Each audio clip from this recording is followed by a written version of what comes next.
Welcome, lies you'll enjoy.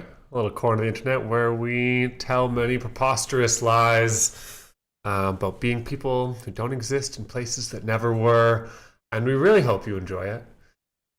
If you are joining us just for the game, maybe watching this video later, definitely watching this video later. This is the only useful to you if you're watching the video later.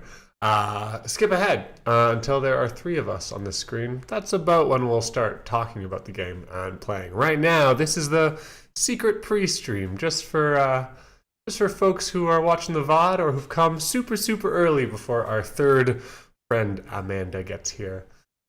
My name's Anthony, as you can see from down here. And this is my friend Kurt. Kurt, how are you? I'm well. How are you, Anthony? Doing good. Yeah, I'm doing great. I watched the finale of Stranger Things last night. Ah, Finally. Have you seen any Stranger Things? I would I've guess no. listened to Kate Bush. Okay, so that's like one season. Yeah, I didn't watch the thing related to it. I just like Kate Bush. That's very respectable. You do what you can. Uh, I didn't know that it was still happening, to be honest. I assumed all the children were adults by now. Oh, they are. They are 25-year-olds playing 16-year-olds, and it's just as weird as you'd think it would be. Isn't it always? They I do. think you might be clipping a little bit. Oh, Maybe really? like a back from the mic a smidge. Oh, okay. Sure. That Not a sound okay? volume problem, just like a you know. Yeah. Now, anybody can feel free to chime in and say that I'm full of hooey. Uh, Vigache, in terms of one always lies and one always tells the truth, unfortunately, it's a toss-up whether we're lying or telling the truth. We might be lying, we might be telling the truth. Probably if we're in a character, we're lying. That's fundamentally a lie. That's what lies are. Kurt, take yourself in the classic situation where there's two guards, the one always lies and one always tells the truth. What are you? I think I'm the hopeful young girl who needs to get through to save her brother from goblins. Okay, wow. Because Random. somebody approaches the door, right? Okay, And I hate to yeah. position myself as the heroine, but But you know what? You've got I'm a little heroin addictive. energy. I think I'm on always tells the truth one. And I think I wish I was the always lies one, but I Why can't is help be that? cool. Let's examine that. Well, I think I'd like to be the cool one, who's tricky. But in Are lies reality, I'm cool? like, They're not, are they? lies are They're cool. Yeah, not. Kurt, lies are cool, obviously. No. I think lies were cool, but now there's like an earnestness and honesty and candor, and Yeah. that's cool. It's maybe harder to tell the truth. I guess the thing about lying is that there's only one truth to tell, but there's so many lies to tell. There's just so many, and that's how we have a show every week, folks. We simply just make up new ones, and then you can lie along with us. Well, you When can't. I when mean, do you you think could. we'll run out of lies? Hmm. That is a great question. I guess it's just going to depend on how busy your PhD gets, and then we'll blame it on a worldwide shortage of lies. Good. That's good. That's good. If indie RPG designers stop making games today, and we kept streaming once a week, new RPG every week, how many years could we continue without doubling up on a game? See, here's the thing. For us, that might be a fun thought experiment, cool question. But for most people, they're willing to play one game forever, their entire natural life. People will open up a book of Dungeons and Dragons and say, yes, this is my life now. And then that's just what they do every week until they die or have children, which is a different kind of death, a death on the social front. Um, I love my friends with children, but boy, howdy, they don't have free time anymore. Um, and so, you know, what are you going to do? You can just play your same game forever. It doesn't matter how many games there are out there. But if we played a different game every week, and I'm being honest to the heart of the question that's being attempted to be asked, gosh, a while. I have thousands of games. Some of them You would give have us to our thousands of taste. games? Yes, and now that sounds worse than it is in terms of What? hoarding. Here's what happens, okay?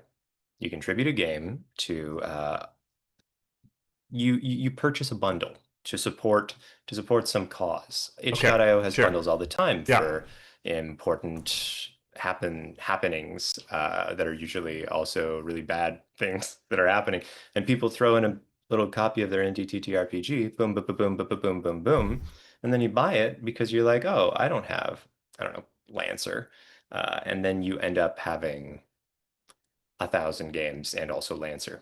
Wow.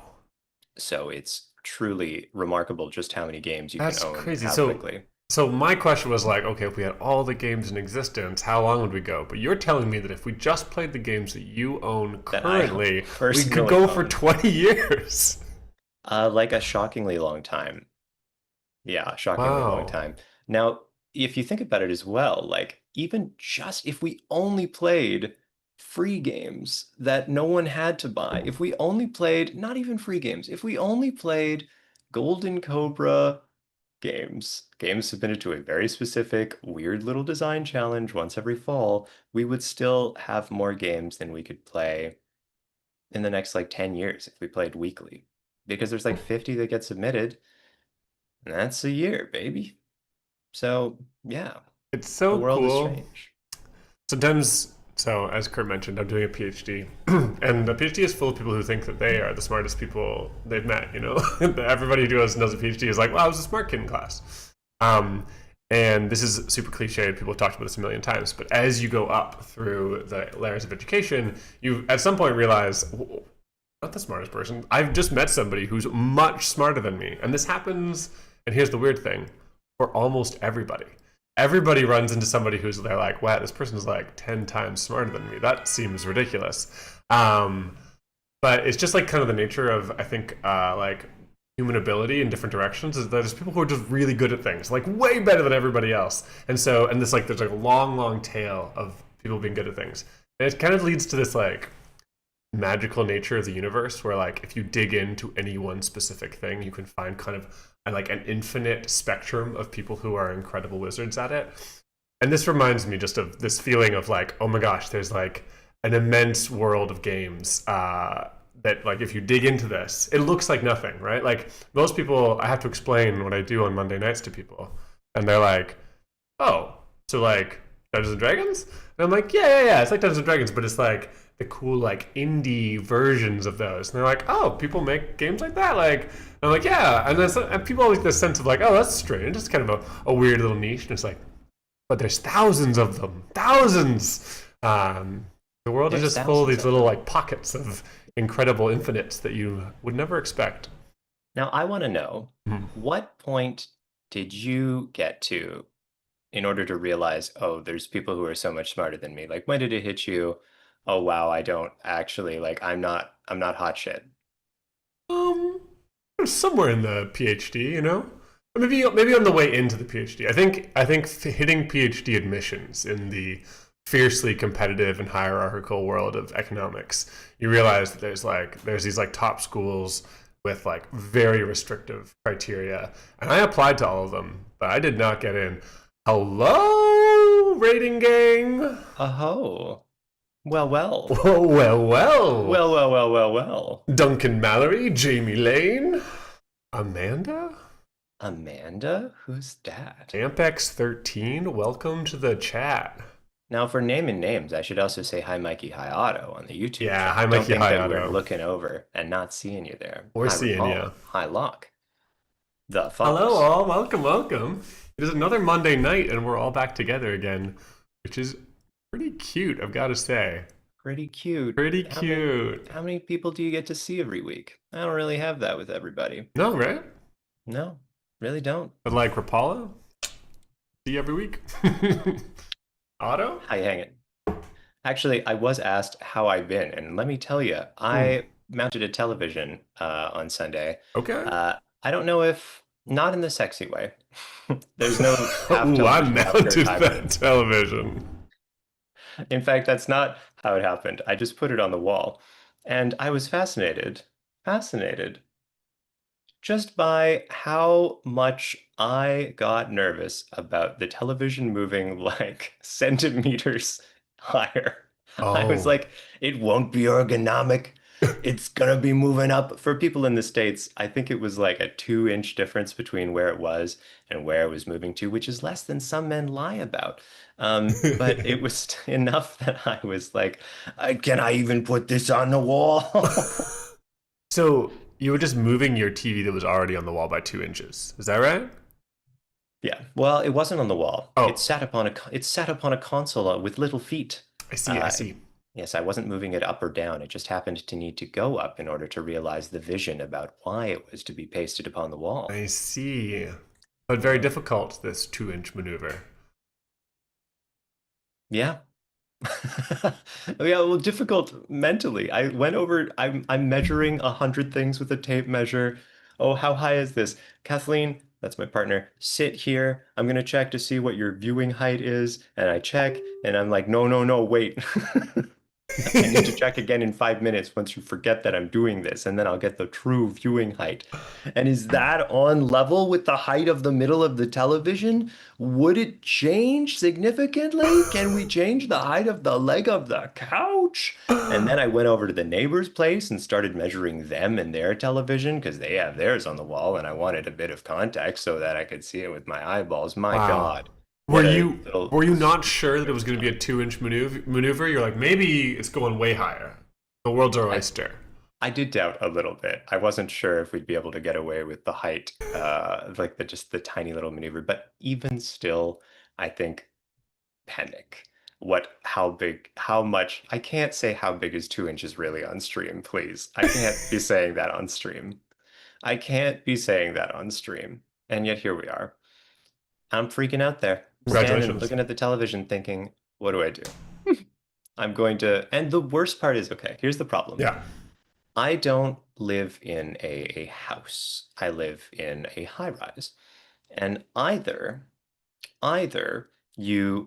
you've got one of two options in a high rise. Either it's drywall, and so you're using anchors. And I don't know if you folks have had to use drywall anchors before, but you always feel like there's like a 40% chance that you're either going to like drive it fully through the Oh wall yes. or you're going to try and put the anchor in, but then it's like it twists and now you can't put a screw in. Or this is so boring. Or you have a fully concrete wall. And here's okay, Then you're fucked. understand this. Everyone in the world, you need to know concrete drilling is bananas. All right? Here's how it works. You need a special drill, usually. You need a special drill called a hammer drill, which has a special bit, which is very strong.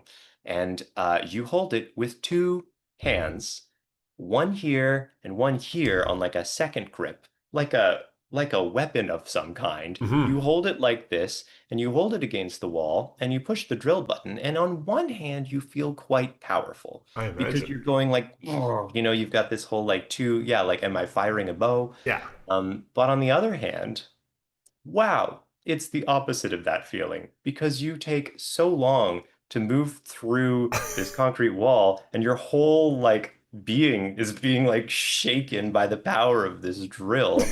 And it's not like you can check for studs because you can't sense the electricity through the concrete. You just have to flip the breaker and hope that you don't have to call any electrician Oh shit. afterwards. The whole thing is wild. And anyway, then all you need to understand is that putting things on the wall is an excellent solution for space saving, but also kind of sucks. So now you've all gone on the journey of my Sunday. I hope you've all been. Wow. Did you own a hammer drill before this began, or did you have to go I bought a get one? hammer drill when I moved into a high rise because Oh, I was like, because all the look, wall is cement. things need to go in the wall. I see. Not cement, concrete. Concrete. Oh, wait. Okay, yeah. Of course I know the difference between that. Now you might be thinking, Kirk, could you please tell me what the difference is between cement and concrete? And the answer is no, because I'm not the subject matter in that. However, my partner has written Oh, a book on concrete, and um, so that's literally true. that's literally true. That's literally true. So I know that there is a difference. Did you have I simply, intelligent conversations about, wait, has she written it about concrete or cement? Which one? it was about concrete. Okay. But this is cement in No, your high walls. rises This is, have concrete. goddamn. Yeah, you're doing your best, and I support you, Thank and you I'm proud of you so for taking your best shot. much. Um, You don't actually get electrocuted by the drill, Jamie. I hope. Cement is it's like an ingredient of concrete. That might be Oh, fair to say. oh. Chime Yeah. in the chat if you know what the difference between concrete and cement are. I Yeah. feel Let us like know. they've Drop chosen that the knowledge. same name, so they both start with C. This is a problem. Also, like to cement or to concretize something means the same thing. So To they've make got something concrete. Yeah. yeah, right. No, you're right. So it's That's like interesting. we've chosen words that resemble each other, have similar meanings. You're gonna confuse an Anthony who doesn't have many actual real world smarts, but knows a bit of math. Sorry, I'm just being distracted by who's on first, concrete, one cement, which is very poor execution of that joke, but I like it a lot anyway. I'm pinning that joke, and then you can clip it where I said, what's 2 inches anyway? You have been given permission to clip. We Gurgura got tells in us the chat with the answers, which is always this appreciated. is good. Anybody who can give me answers, I'll take them. I love a good answer. Love a good answer. Or do you read books much? Yeah? Yeah. Yeah, I do read books. Do you Yeah, read sorry. you read fiction books? I know this. This is true. Yeah, I, there's I three hear those kinds of stories. book Okay. that I Okay. like. Okay. And if you're about to ask me about nonfiction, my relationship with it is complex. Ooh, interesting. Were you about to recommend a book? I was going to ask you about nonfiction. I guess I've been reading some nonfiction recently. Lay it on me. What are you thinking? What's on your All mind? right, I'm reading The Gift, which is like a book that was written, I think, in like the late '90s about the history of oil. It's like telling the story of the like 20th century, but through oil.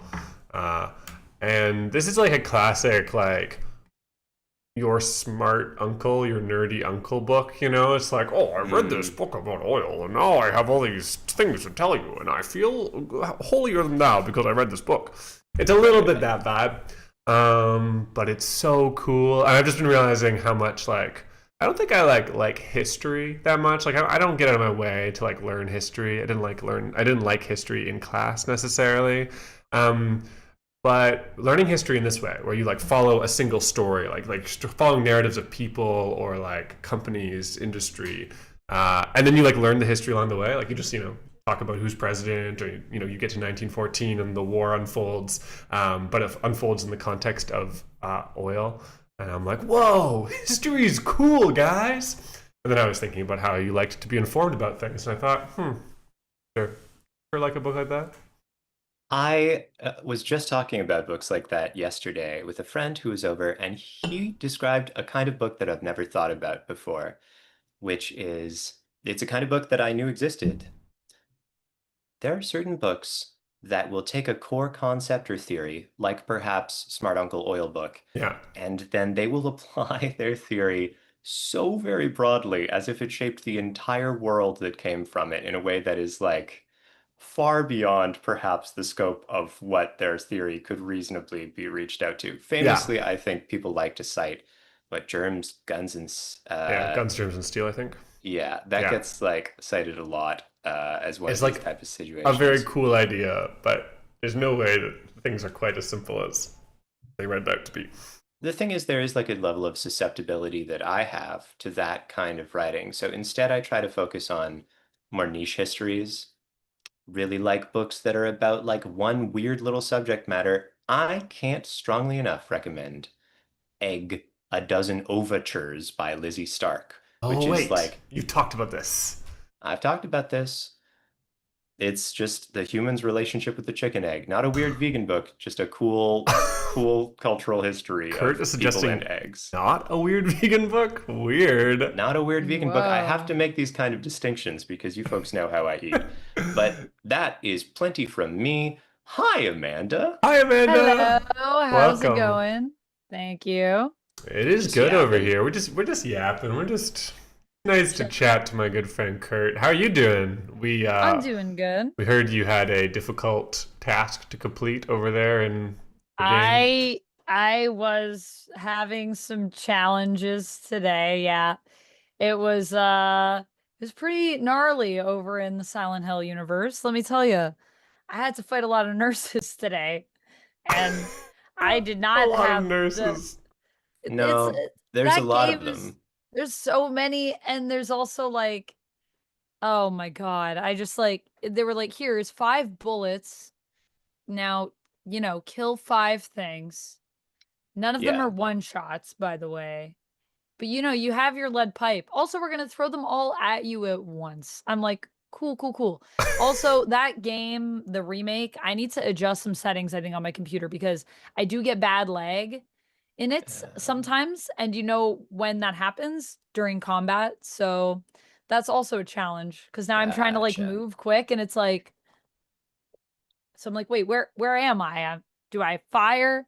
Is the So remake the only one that was available? Because me personally, it turns out I would always choose the worst graphics video game available to me. If someone presented a platter, I actually look at the one with the good graphics, and it turns out this is true. I realized it this week. I look at the one with the great graphics and go, I don't think that's for me. It just doesn't, that's just, right. I don't have a reason. Well, the remake is not just, I think, a graphics upgrade to the game. I think they did also change some things in the game. It is like it's not like a rematch. It's like a straight remake, but the core of it, I believe, is the same because people are like, yeah, like this happens. I think they just tweak some things in it. But no, I think Silent Hill 2 is available. I'm sure I could get the original. I think it's on Steam. I don't see why they Who's to would say? ever get rid of that game because I'm sure it still sells. But no, I just wanted to play the remake because it came out like last year or 2 years ago. Whenever it came out is when I bought it. Whoa, it's still $93 in the Steam store. $93 Yeah, yeah. for I think it one actually game? went up the price, which is weird. $93. Yeah. But So, Silent Hill 2, I don't know, regular? I don't see it. Maybe it's not available. Whoa. Okay. So Now, I I guess shouldn't maybe you can be, only get the let's be remake. clear. I do think devs should be paid for their work, but this is like a cancel him, 20-year-old. cancel him. A, it's a 20-year-old game. B, the games that I buy are almost exclusively like $5. Fifteen, Yeah. 20 maybe. I just because I mean I ain't paying for them AAA graphics, baby. And I don't mean I'm not paying for those AAA graphics. I just mean like But it's just like your preference. It's not the You would kind of game you're rather into. I just not like play with the games AAA graphics. that are so small and weird that no one would pay them money to have nice graphics. No one Right. would bother to pay money to have good graphics. So it has to be weird and small Has to be weird and small. because that's how it's going to be. I Anyway, mean, I like a weird and small game.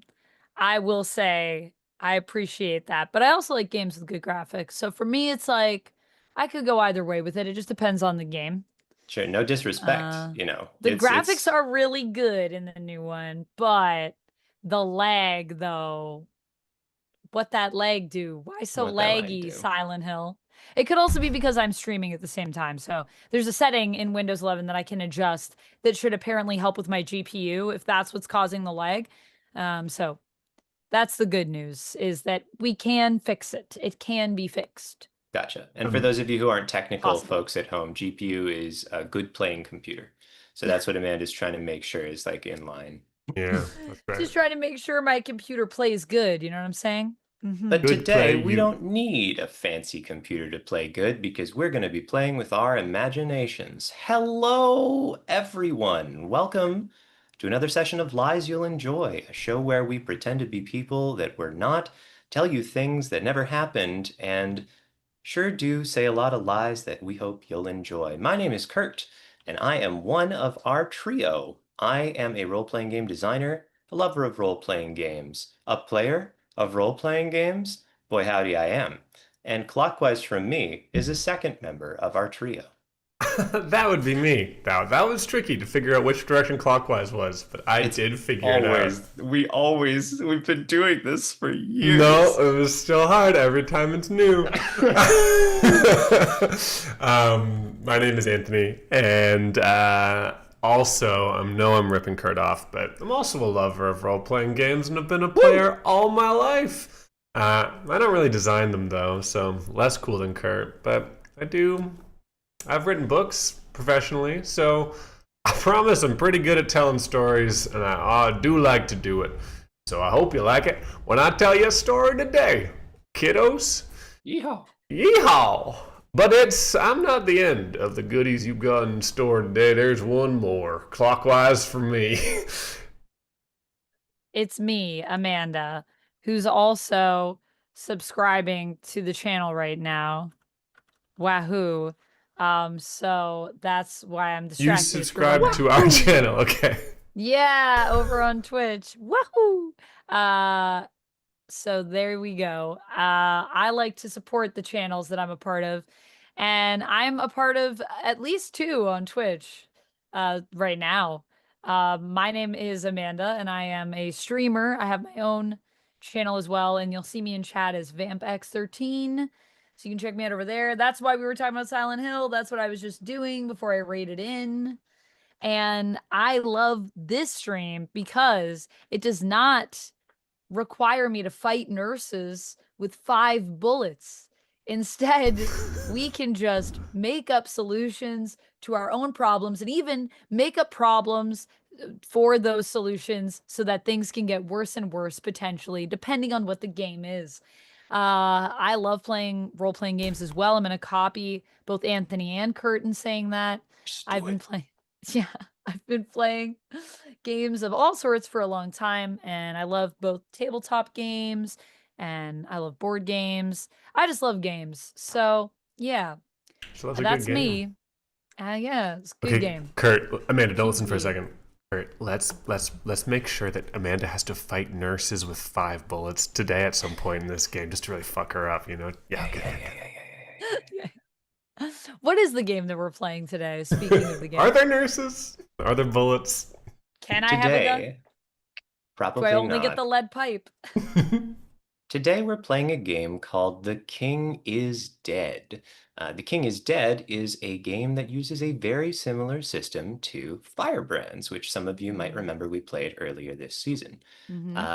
The King is Dead is also by the illustrious D. Vincent and Megay Baker, who worked on Apocalypse World most famously. They created the Apocalypse World system, and they also created this one. So, in this game, we are going to be playing as princes and princesses caught up in a war of succession.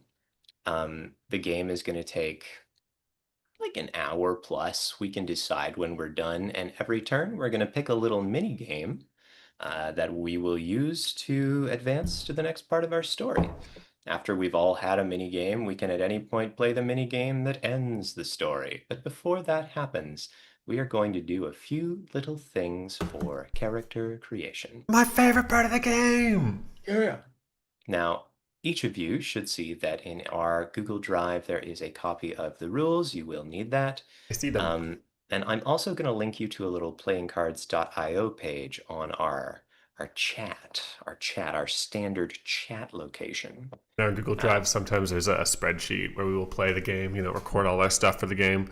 And then sometimes there isn't. And on those weeks, I'm like, wow, this Whoa. week we're doing it. We're No doing it. spreadsheet. No spreadsheet, no play area. Kurt's throwing us out into the abyss. And then he's got a playingcards.io up his sleeve that he's keeping That's in the right. backsies for a little surprise. It's true. Which you can also now support playingcards.io if you'd like. Oh, We're not sponsored by them, but I just think they're a lovely little resource, and I love that they have an option now for anyone that wants to donate towards the cause, and you get some extra features, which is pretty cool. But you can also use it for free. How cool is that? How cool is that? Cool is that? Also, I'm wondering, what do you guys like better? Because I feel like, because I'm wearing a lot of black today and I'm very pale, what happens is my camera like adjusts and it like blows me out a little bit in terms of the lighting. You don't appear human to the camera. That's correct. Yeah. And I'm just wondering, I have the portrait lighting on right now. Okay. This is it off. I don't know if there's a preference. It just kind of dims the background. So I don't know if it's actually fixing anything. I'm thrown off by fuzzy blur ears, personally. I feel like as Fuzzy soon as blur your ears, I headphones... know, kind of sucks. I know, I agree. Yeah. Yeah. So Yeah, I alright. probably would... Regular. Normal mode. Normal mode, Amanda. Normal Still- mode. I Normal like mode's normal a good mode, mode. Amanda. Amanda Thank is you, good me in all too. varietals. Normal mode. Slightly blown out in terms of my coloring. I So love pardon slightly me, I blown look- out Amanda. I look like I'm emanating light myself. Well, which yeah, is, you are a being of pure light, so this makes sense. People oh, go to the that's what people say. salon specifically to get a blowout, so I don't see why that's a bad thing. Kurt doesn't know anything Kurt, about I that. love you. Kurt, you're great. Oh my Do gosh, my you best. guys.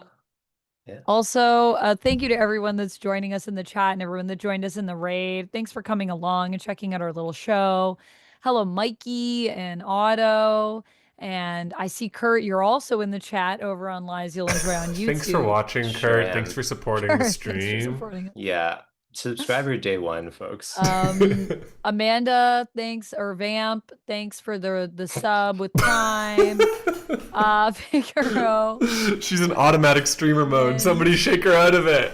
Locke, hello, Duncan Mallory. Oh my goodness. Amanda, we're your friends. Do you remember us? Yes, yes. I just wanted to say hi to everyone. Hi, everyone. Thanks for watching. Perfect. Okay, We've done now it now. I'll be focused on what am I supposed to be focused on? Playingcards.io. Enter. Yeah, let's do it. Perfect. That's Okay. it. Is there's a PDF? There's a PDF. There's a PDF and a Okay. playingcards.io, and those are the two things that we'll be doing. So, You guys want to learn a little thing about Kurt before we start? We were on playingcards.io and there was like a deck of cards and it had normal backs. And then in the last 30 seconds where we've been talking, Kurt decided to update the backs of the cards. They say the king is dead and they've got cool art on them. Because that's the kind of man he is. Look, Amanda was busy greeting and thanking Amanda, and so I you just had gotta time. keep busy. I had time, you know. Oh, I I had love the your space to brain. do it. I always think it's important to greet and thank yourself. You know We what? should be Self-love. thankful. I Self-love love is important. self-love. Yeah. Okay, I sorry, just want to Kurt. thank. It's quite all right. Thanks for stopping me before I launched into another insufferable bit. Actually, you know what? You two have the PDF open, or at least one of you does. Anthony, can you read out the 3 short paragraphs on page 2 under "The King is Dead"? The King of Bantiv, Ivard III, High Prince of House Dillistone, and Sovereign of the Seaward Coast, has died without an heir. Civil war is certain. Okay. You're a young warrior prince or warrior princess of one of the royal houses of Bantiv. You're caught up in this looming war of succession. To see your house exalted, you'll have to fight and scheme, allying with your rivals and betraying your friends, falling in love with your enemies, daring danger, adventure, romance, and war. And maybe nurses, but you only got 5 bullets. But you've only got 5 bullets. But you were born for this. Perfect.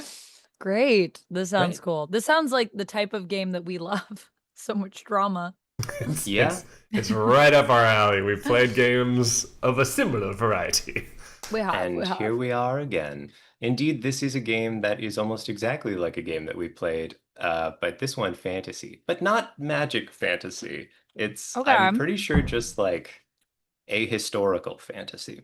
Okay. Right. When you say Like it's not- exactly like another game we played, do you mean Firebrands. Firebrands? Okay, okay. Yeah, yeah. Firebrand. I was thinking Although Butterfly Court ties yeah, in too. though. Butterfly Court also had a lot of drama, a lot Sure. of whispers. Drama. And that's up on our Drama. YouTube VODs if you are curious what that was like. But that's not what we're doing now. Right now, we're playing The King is Dead. So I would ask that each of you on the playingcards.io site draw 3 cards from the deck straight into your hand. Drag them down to the area on the bottom of the page.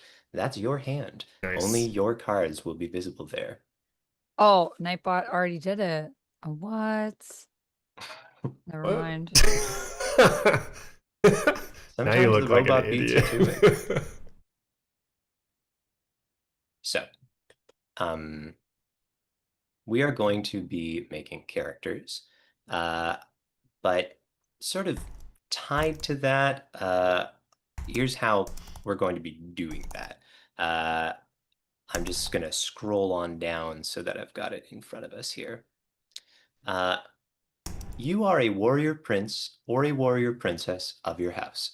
Your families are enemies on the verge of war, but you yourselves needn't be. You have more in common than separates you. You know one another well, you travel freely, you can, usually, rely on the good hospitality of whomever you visit. Even in battle, you can expect, usually, to be treated with courtesy and, if taken, ransomed honorably. We're going to take turns introducing our characters, and what we're going to do is on your turn, you'll announce your house and your name, and then you'll go around the table to find out your attractive qualities. We're going to just sort of put these details in the brain because this is one of those games where we're kind of fighting and we're kind of flirty. There like those are games. 5 houses, Okay. and each of them has sort of a really, really short description, and then a slightly longer but not much more important description that's like a paragraph. So really briefly, we have 5 noble houses. Okay. House Antir, the ancient crown. House Dillistone, the royal house. House Lunest, the foreign power. House Oak, the loyal retainers. And House Sandoriel, Sandoriel, the Sandoriel? usurpers. Yeah, the usurpers. This is on page 5 of the Okay. rulebook.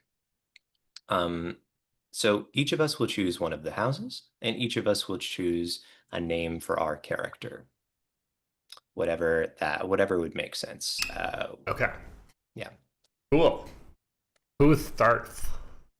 Who starts indeed? I guess I would ask, among the tropes presented by the houses, does anything stand up as interesting? Stand out as interesting? Or stand up. Would the real interesting game please stand Please up? stand up. Do you want to be Daenerys? No. I have a character though. You have a character. Yes. Well, I have a name for a character. Okay. Do you have a house? No. Yes. Oh. All right, lay it on us. Begin. Soraya Dillistone. Ooh. Soraya. Okay. Do we learn anything else about you at this point or no? We will. We might as well now, actually. You're going to choose, Amanda, one attractive quality for your character, and then we're going to go around the table, and each of us will also choose one. There's a list on the bottom of page 5. I am...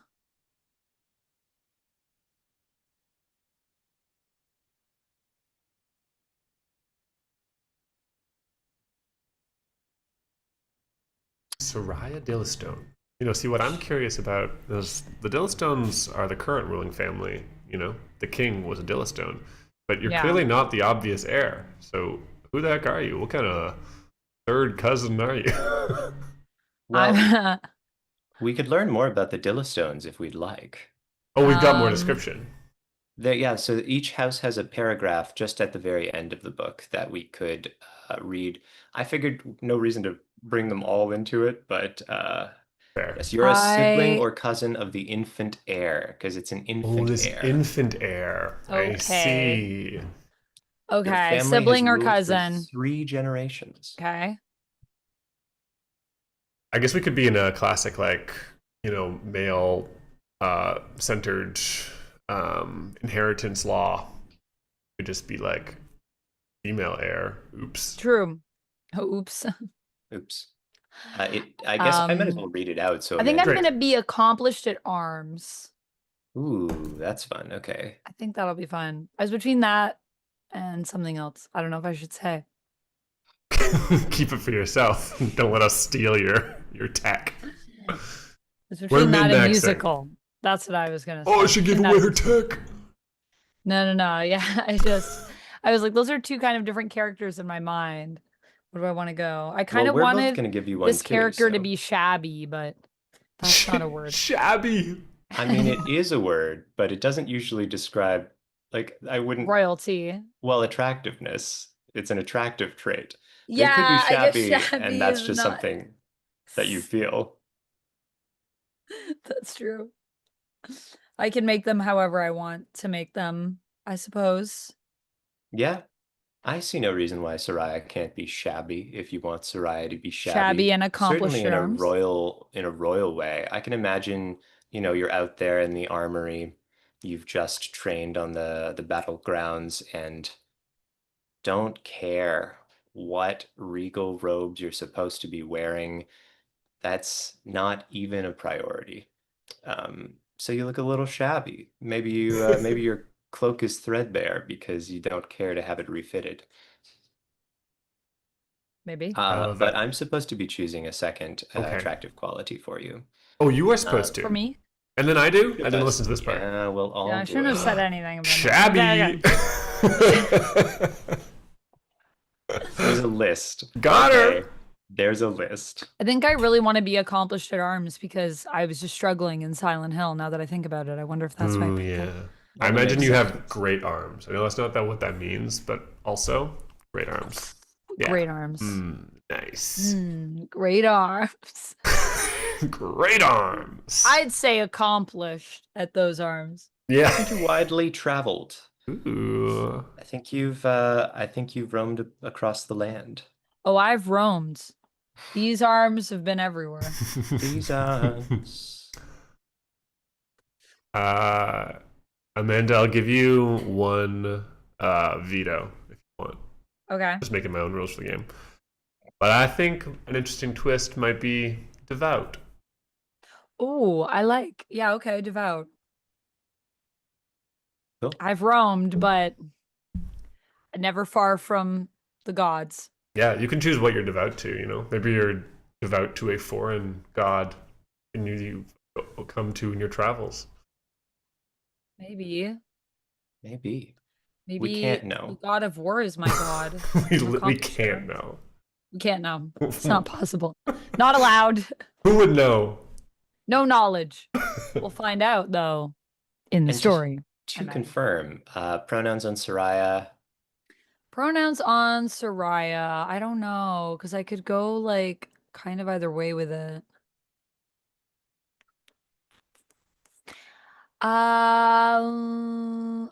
Ooh.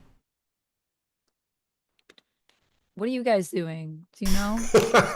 I love when the gender question is like, what are you guys up to though? I don't want to Who are you?" order the same thing at the It'd be restaurant. so boring if we're all the same If gender. we're all the same gender, it's I mean that can I be think, fun. you know what? I'll pull out a I'll- he him today. You're Wow, gonna do he's a going to he him. him. Yeah, I'll him around. Because I kind of wanted to do. I don't know. I'm between Great. she You do her, it, do he it, do him. it, do it. I'll do He him? I'll do she her today.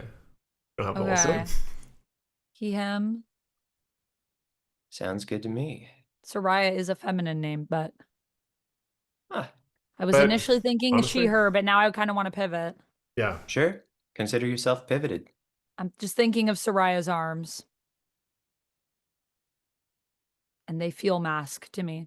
Nice. All right. Do you have more things to decide about your character now, or do we move No, on, that's Kurt? it. That's Okay. actually all we decide about our characters. At all. Do you have a character, Kurt, or do you want me to go next? Sure. Why not? Of the houses, we have someone from the royal house. I think among the remaining ones, we have an ancient crown, which is they were sort of like Targaryens. the original inhabitants of this land before it was invaded. We have the foreign power with a strong claim, an overseas kingdom with a strong claim, and we have loyal retainers, who are historically like the sort of those who serve. And finally, we have the usurpers, who wore the crown 4 generations ago. Ooh, interesting. Right. All of these quite exciting. All think good. All good. All good tropes. it is rather tempting to say foreign power. I think I'm going to come in Oh, here, yeah. House Ooh. Lunest. Do you like Lunest or Luneste? I think Lunest. Lunest is cool. Yeah. The Prince I- Lunest. Foreign power. Now we'll go. Whoa. Yeah. Wow. Wow. I think I'm a Calliope Lunest. Yep. Calliope Yeah, Lunest. him. Wow. I like that we're both men with feminine names. Yeah. That's cool. The Calliope was partly for Anthony because then there's an E that you pronounce. In fact, you know what? We'll just say Calliope. Luneste. Is Calliope hot? Luneste. What are your attractive qualities? What a Well, great we're about question. to I find think out. on some level we're all canonically a little hot. Hot? Yeah, I think that's so. a little bit implied. In real life? Yeah. Well, what I'm wondering Whoa. is Calliope Soraya's type? That's what I'm wondering. That's a great question. a Do great we get to question. ship Soraya P? This is the real question. Ooh, I think I'm gonna open with courteous. I think, and it's Ooh, not that's He's because nice. so that's my self-obsessed. name. It's crazy. It's one of the options, babe. It's one of the One of options. the One of the options. options. It just happens to also have Kurt's Courteous. name at the beginning. It's true. Sounds like. Sounds like. Calliope, this foreign hottie, is not just courteous, but also musical. Take that, Amanda. Ooh, that's what I wanted to be. It's true. But you didn't have the guts. So, Courteous Calliope is a musical and is also hmm.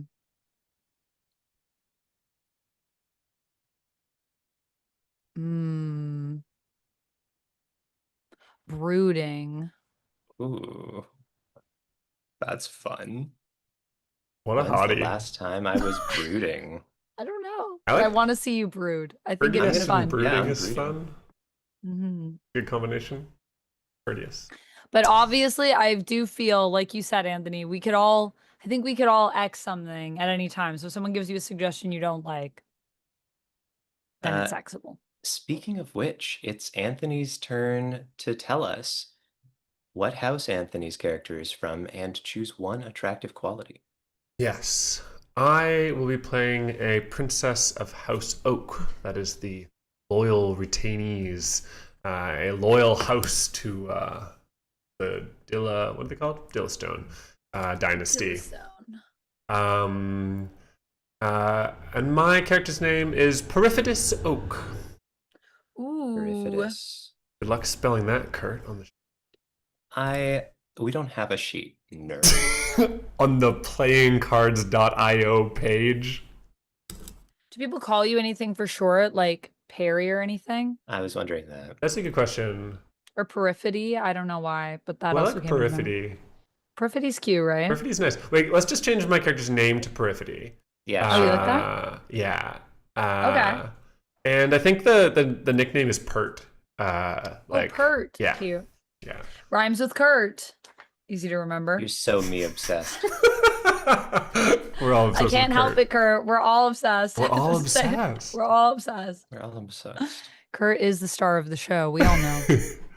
We know our place. Okay, and now I need an attractive quality for Peripety. I think Peripety is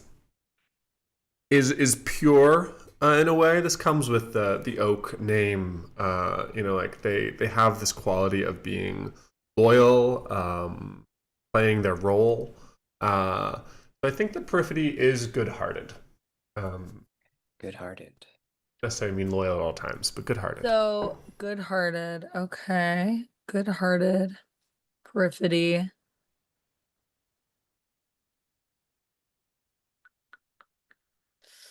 I think that Peripety is also brash, though. Fun. Yeah. Okay. Rash. Yes. Hmm. Okay, interesting. Just like quite forward, a little shameless. Interesting. You totally changed my view of Peripety. Yeah, that shifts it for sure. Unless you hate it. and No. then you You can veto it. gotta think get that's me out of fine. my like. We play so many of these games that you've got like tropes and like archetypes that one Yeah. goes back to. You gotta push me out of it. I like the idea of a character that's good-hearted, but that's also brash, because those feel like they kind of clash. So I just kind of want to see like what you do with that. Yeah, that's cool. That's cool. I'm gonna give you graceful, I think. Brash and graceful. Yeah, you're quite forward, but I don't think that means that you can't also have an elegance to the way that you move. Okay, lovely. At least Agreed. physically graceful, if not more. But it could be more. Okay, Peripety Oak. Good-hearted, brash, and graceful. I assume we're going round. Wait, what happens next? Well, we sorry, just you said it announcing? in a way that almost seemed like it Oh. was time for Amanda to do the same thing. All right. Soraya Dillastone accomplished at arms, widely traveled, devout. Peahen. Calliope Lunest, courteous, musical, brooding. So those are our characters, and just briefly before we start, I'm gonna run through the deal with our houses here. Uh, if you folks would be interested in lending your voice to this as well, just at the end of the rule book, we have each of the 5 possible houses. And I'll just start by reading out mine, and if you'd like to follow me, Anthony, then the world is your oyster. Great. So, House Lunest, the foreign power. You're a prince or princess of the royal house of Resh, an overseas kingdom with a strong claim to the throne of Bantiv. Your claim to the throne is legal, not traditional. To ascend, you'll need to assert your claim with wealth, with force, and by winning over your most recalcitrant enemies. If you're crowned, Bantiv will become the second most important province of Resh. The armies of House Lunest are powerful, but they must be carried over by ship and are vulnerable on the sea.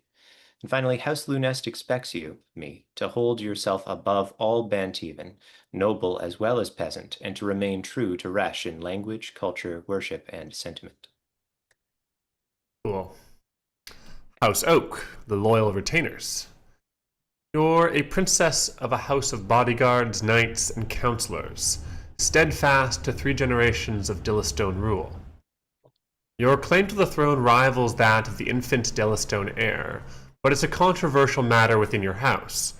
If you're crowned, the first time in the history of Bantiv, House Oak will step out of its role as the crown's guard and advisor, and take up kingship itself. The armies of House Oak are well disciplined and well tested. They are Bantiv's mailed fist and sharpened sword. House Oak holds you to ancient and noble customs of loyalty, honor, and nobility of purpose. It hates cowardice, inconstancy, and deceit equally as the worst sins of human capability. Yikes. Whoa. Okay, House Dillastone, the royal house. You are a prince of the ruling house of Bantiv. You're a sibling or cousin of the infant heir.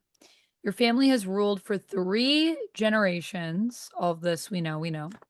If the infant heir is crowned, you're in position to serve as regent until his majority. And then it will be a 4th generation of Dillastone rule.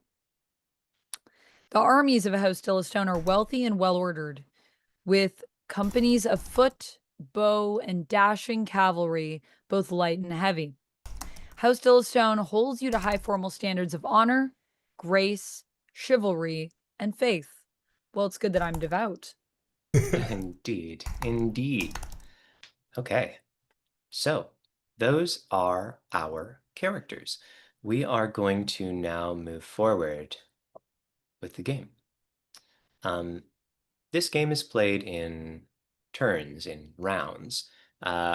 We are going to be taking turns choosing one of the games in this book. And the very first turn of the game must be the one called Intrigue and Muster. We'll go through the individual games as we pick them. We don't need to know how they're played in advance. They're all pretty self-explanatory. They go through them. It's like we've done this before. It's just a little game. Yeah, no, we've played a game or two. And we've also been greeted by a bunch of lovely people from Jen's stream before. Hi, folks. Hey, Jen. Hey, streamers. I know you're What chat. a pleasure to have you here today. Oh, it's not much of an explanation.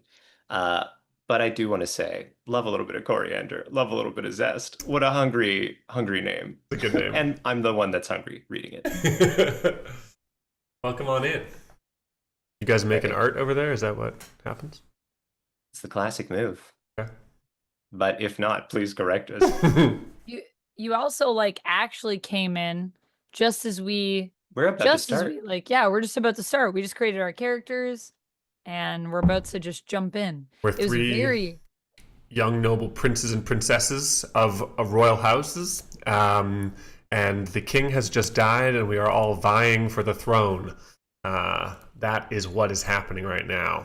Yeah, so we all have our own objectives here Well, I think we all share the objective of wanting to rule. We all want to Yeah, rule. we just all have We all different want- Yeah, backgrounds. that's fair to say. I Yeah, we think all have it's different reasons. I will acknowledge Jen's point. This stream is lessened by my lack of German clubwear. Yeah. Tragically, I don't have like a bodice ripping style Renaissance ass shirt that I can wear for these fantasy That'd be games we're always amazing. playing. But I feel like That'd be someday great. I might buy one only because we do this, and that's That's just going to be the kind of That's a life great that I idea. live. We should just invest in like 3 costume pieces, classic costume pieces for each of us for like sci-fi, medieval, and what's the third one? I don't know. German clubwear. German clubwear, yeah, probably. Yeah, that's what I was gonna say. I actually do own kind of like something I could have worn that's like I have a few things that are medievally, but I just totally forgot what the game was today. And like even my pictures, I was like, I'll send some things that are different options because I forget what we're doing. I'll just come in my fake leather pants, and that's good enough for me. We can't Oh, even thanks. see them. I know. You're just gonna You have to can see trust the it. knee. Oh, Okay. that's like the shiniest. I didn't expect it to be quite so shiny. They're pretty shiny. Now I know. Mm-hmm. Okay. Everyone, if I could ask you to reveal the top card from your hand. Whoa. I have a hand. We each have a hand of 3 cards. Yes, and if you Oh. don't, please draw 3 cards. Got it. Cool. My card is a Jack of Spades. So what do you mean? Just like our highest card?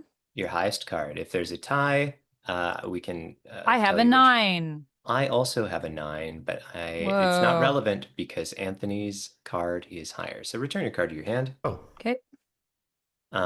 Anthony, you are going to be the person who goes first, and you Okay. will go first with the game Intrigue and Muster. aha. The only general game-wide rules are as follows. Thing 1, if you end a game with fewer than 2 cards in your hand, draw up to 2. Thing 2, if you have more than 5 cards in your hand, discard down. Finally, if To the 2? deck runs, draw Or to up to 2 and discard down to 5. Okay. Finally, if the deck runs out of cards, we shuffle. The game ends when one of us chooses the game called End Game, the Coronation, which we can do at any point after we've all had Oh. a turn. Okay. And that's pretty much the whole game.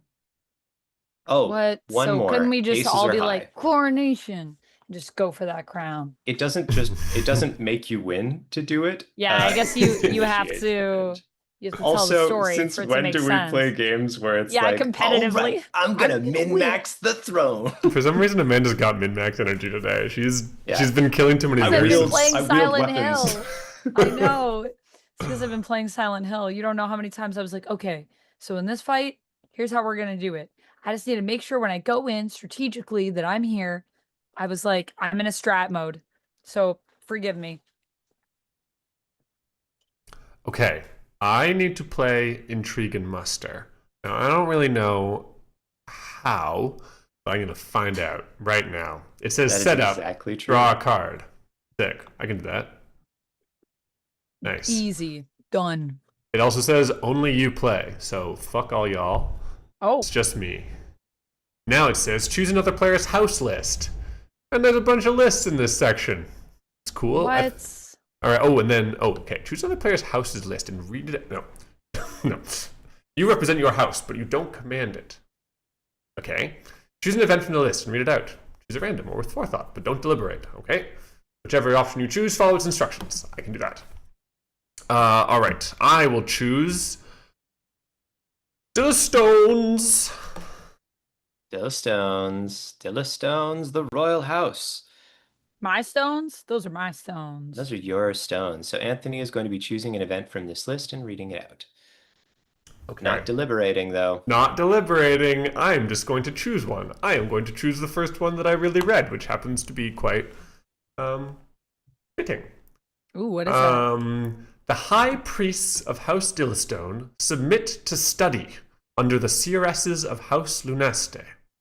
Oh, Whoa. cute. Deal 1 card each from the deck to House Dillastone and Luneste, face up. Great. I will do I that. will draw a card. face up. Great. Oh, wait, everybody gets to see it. Don't misinterpret, Kurt. Here's what I've got. I drew a 10 of spades. I show you all. I put in hand. I should not have Okay, taken. I got 2 of spades. Nice. Is that it?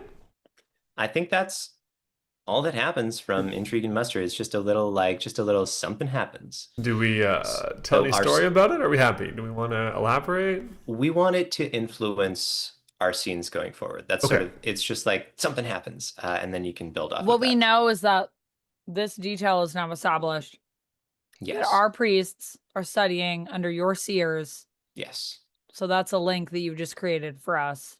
And I think maybe we can even say that this ties in, like perhaps this is part of the reason I'm nominally here, like politically. That's why I've been in Like this you were brought region. in because Right. our houses have this relationship. Do you think that we've interacted at all as a result of this? Ooh, let's find out. Let's find out. Okay, It's your cool. turn now. Cool. So you may choose, I'm fortunately slash unfortunately, any of the games, and really briefly, they are an animated disagreement, a chase, a conversation over food, a dance, intrigue and muster, meeting sword to sword, a reunion, stealing time together, Ooh. trials by contest, or war. Or Okay. Endgame, the coronation, which is a sick name for a movie. Endgame, the coronation. That's like the final movie in our fantasy, trilogy or Yeah. something that we're weaving here, or story. Endgame, the coronation. The Coronation. coronation. All the houses come together. What page do I see these on, just so I can? The games. The list They're is on on page. 3. They're listed on 3. Okay, Thanks, Anthony. We're both right. Wow. thank you. I'm in the Good book, teamwork. but I was like, I'm all the way down at the houses. Yeah, it's hard to know. Yeah. Yeah. Who could say? Well, you Not both I. did, so good job. I guess you're right. I said who could say, You and then did. I said Who not could I, say? which was a question that had already been answered and something that was just not true. So I hope you Yeah. all enjoyed it because that means our channel is correct. So I think I will do a conversation over food. Great. Okay. Pages 10 to 11. You're going to choose one of the other players to be your partner in conversation, and then you're going to decide together how you came to be eating together and who else you've invited. These other players can accept or decline the invitation. We're all going to draw a card, whoever's there, and then there's a few things that we'll go through. So the question first is, who it? I think that this is Calliope and Soraya, and that Soraya has invited Calliope to come eat a traditional meal in Bantive as a welcoming meal shortly after you've arrived. And we've already done the ceremony of kind of like our priests meeting with the seers, and there was like a whole, like, I think it happened in like some kind of religious building, and we had to be present there. And this is like after, and you get like a letter that invites you to dinner with Soraya and Soraya's like attendants and like kind of entourage. You probably have your own entourage. You and your entourage are invited. Of course, of Yep. course. We must ask each other. Well, everyone present draws a card. So draw a card. And then we're going to ask each other 2 questions out of character, but about our characters. How do you look to me, and what's your mood? So, how do you look to me, and what is your mood?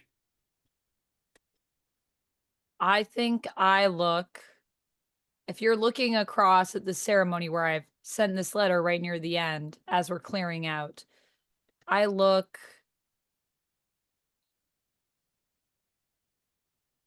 a bit, what's the word that I'm thinking of? Buff. Buff. I was gonna say like maybe kind of distracted. Okay. I look like intent, but I'm not noticing you. Somewhere Okay. else. My mind is somewhere else. So maybe a focused but aloof. And What was the other question? How do I look to you and What's your mood? So I think my mood? guess both. Focused but aloof, I guess. Yeah. Do you Sure. mind, Amanda? What does Soraya actually look like? I think my mood is also kind of like polite, but like there's a bit of a barrier. If Walls that makes up. sense. Yeah. Yeah, yeah. Yeah. Is that a mood? I don't know. I know. Yeah, for sure. But I am curious about Anthony's Removed? question's answer. Sorry, Yeah. what was your question, I Anthony? was just gonna ask what Soraya actually looks like. I just wanted to imagine him I better. think he has like kind of longish hair, like shoulder length brown hair that's like a little bit like it's got a bit of movement to it. It's a bit wavy. Okay. Hot. And he does have big arms. Yes. And he's probably like I don't know, like 5'10". So like a decent height, but not like a particularly tall man.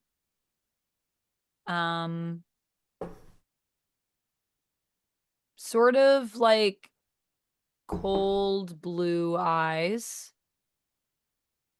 And he has a very strong nose and a very sort of like lean form. Like Okay. he's definitely jacked. His arms are pretty big, but he's also kind of like svelte. Like female gaze built, not male gaze built. Got you. Yeah, it depends on what you're into, I guess. It depends on what you're into. But yeah, he's not like overly muscular, but he's strong. He's Okay. definitely very strong. Nice. I like it. Sounds hot. Yeah, I think he also likes wearing rings. Ooh. He wears a lot of jewelry. Cool. Good answer. Hurt. Right. Well, no one's yet asked me the questions, of course. Amanda, you gotta ask him the questions. Gotta ask me the questions. Because that's How do you appear to me and what's your mood?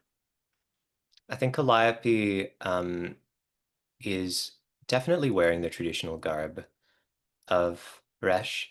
There's a doublet worn open.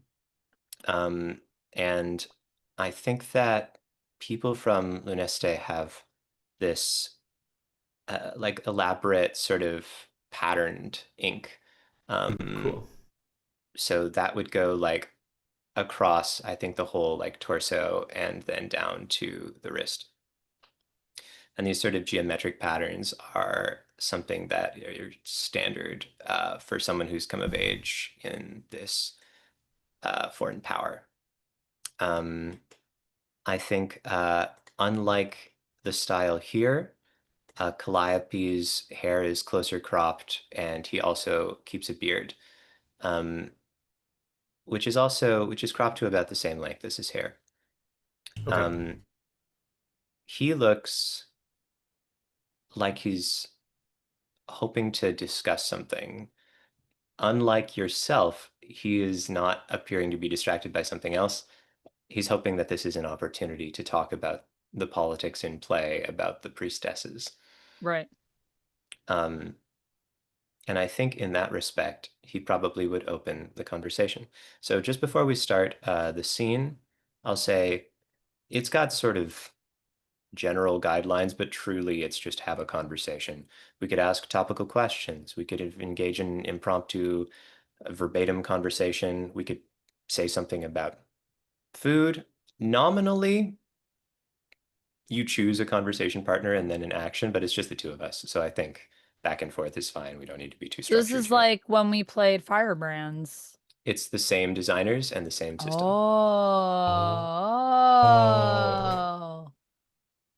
I didn't know that. Did you say that earlier? Or did you just say it's similar to Firebrands? That's what you said earlier, right? I don't know whether or not I said it's the same I don't- designers while you were I don't here. remember that. Yeah. Whoa, that's cool. Okay. It's fun. Fantasy Firebrands. Fantasy Firebrands. Yay. So Okay, so wait, so where do we find There's the a list of topics? there's a Is list of that topical questions on page just 11, okay, but yeah. I think maybe I'll open with something that we've already been handed, which is the Right. question about the priestesses. Um, I think Calliope sets down his silverware, and I imagine there might be sort of like a lilt to his voice, and I'm just going to characterize this. I think I'll put on an English accent for this character, but there's a certain musicality both to the fact that he does play an instrument, but also like his manner of speaking. So Calliope looks up towards you, says, "Thank you for having me for this opportunity. I've been hoping, if it's not too much trouble, to discuss the situation with the priestesses. How have they been getting on with the new customs?" Well, I believe they've been getting on quite well. Um, can't say I've heard any complaints thus far. Specifically, I wonder with respect to the dawn ritual. Um, and this is widely understood as one of the things that Luneste does that here does not. There's a sort of chant that happens at dawn, and it's a ritual. It's an important part of being part of the priesthood. And there were some opposition originally. Tell me, what have you heard? Well, I believe that we're working towards finding a time that is suitable for everyone at the table. A ceremony is at break of dawn.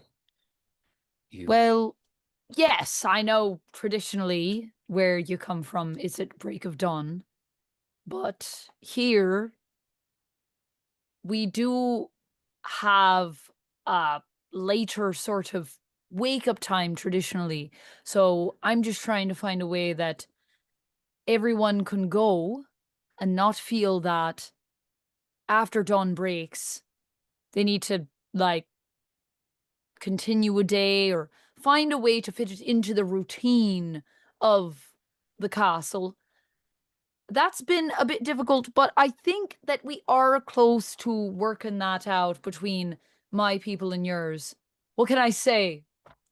And I think Soraya is going to lean forward and grab a couple grapes off of a platter. It's not easy to change when you're set in your ways. And he takes that handful of grapes and eats it.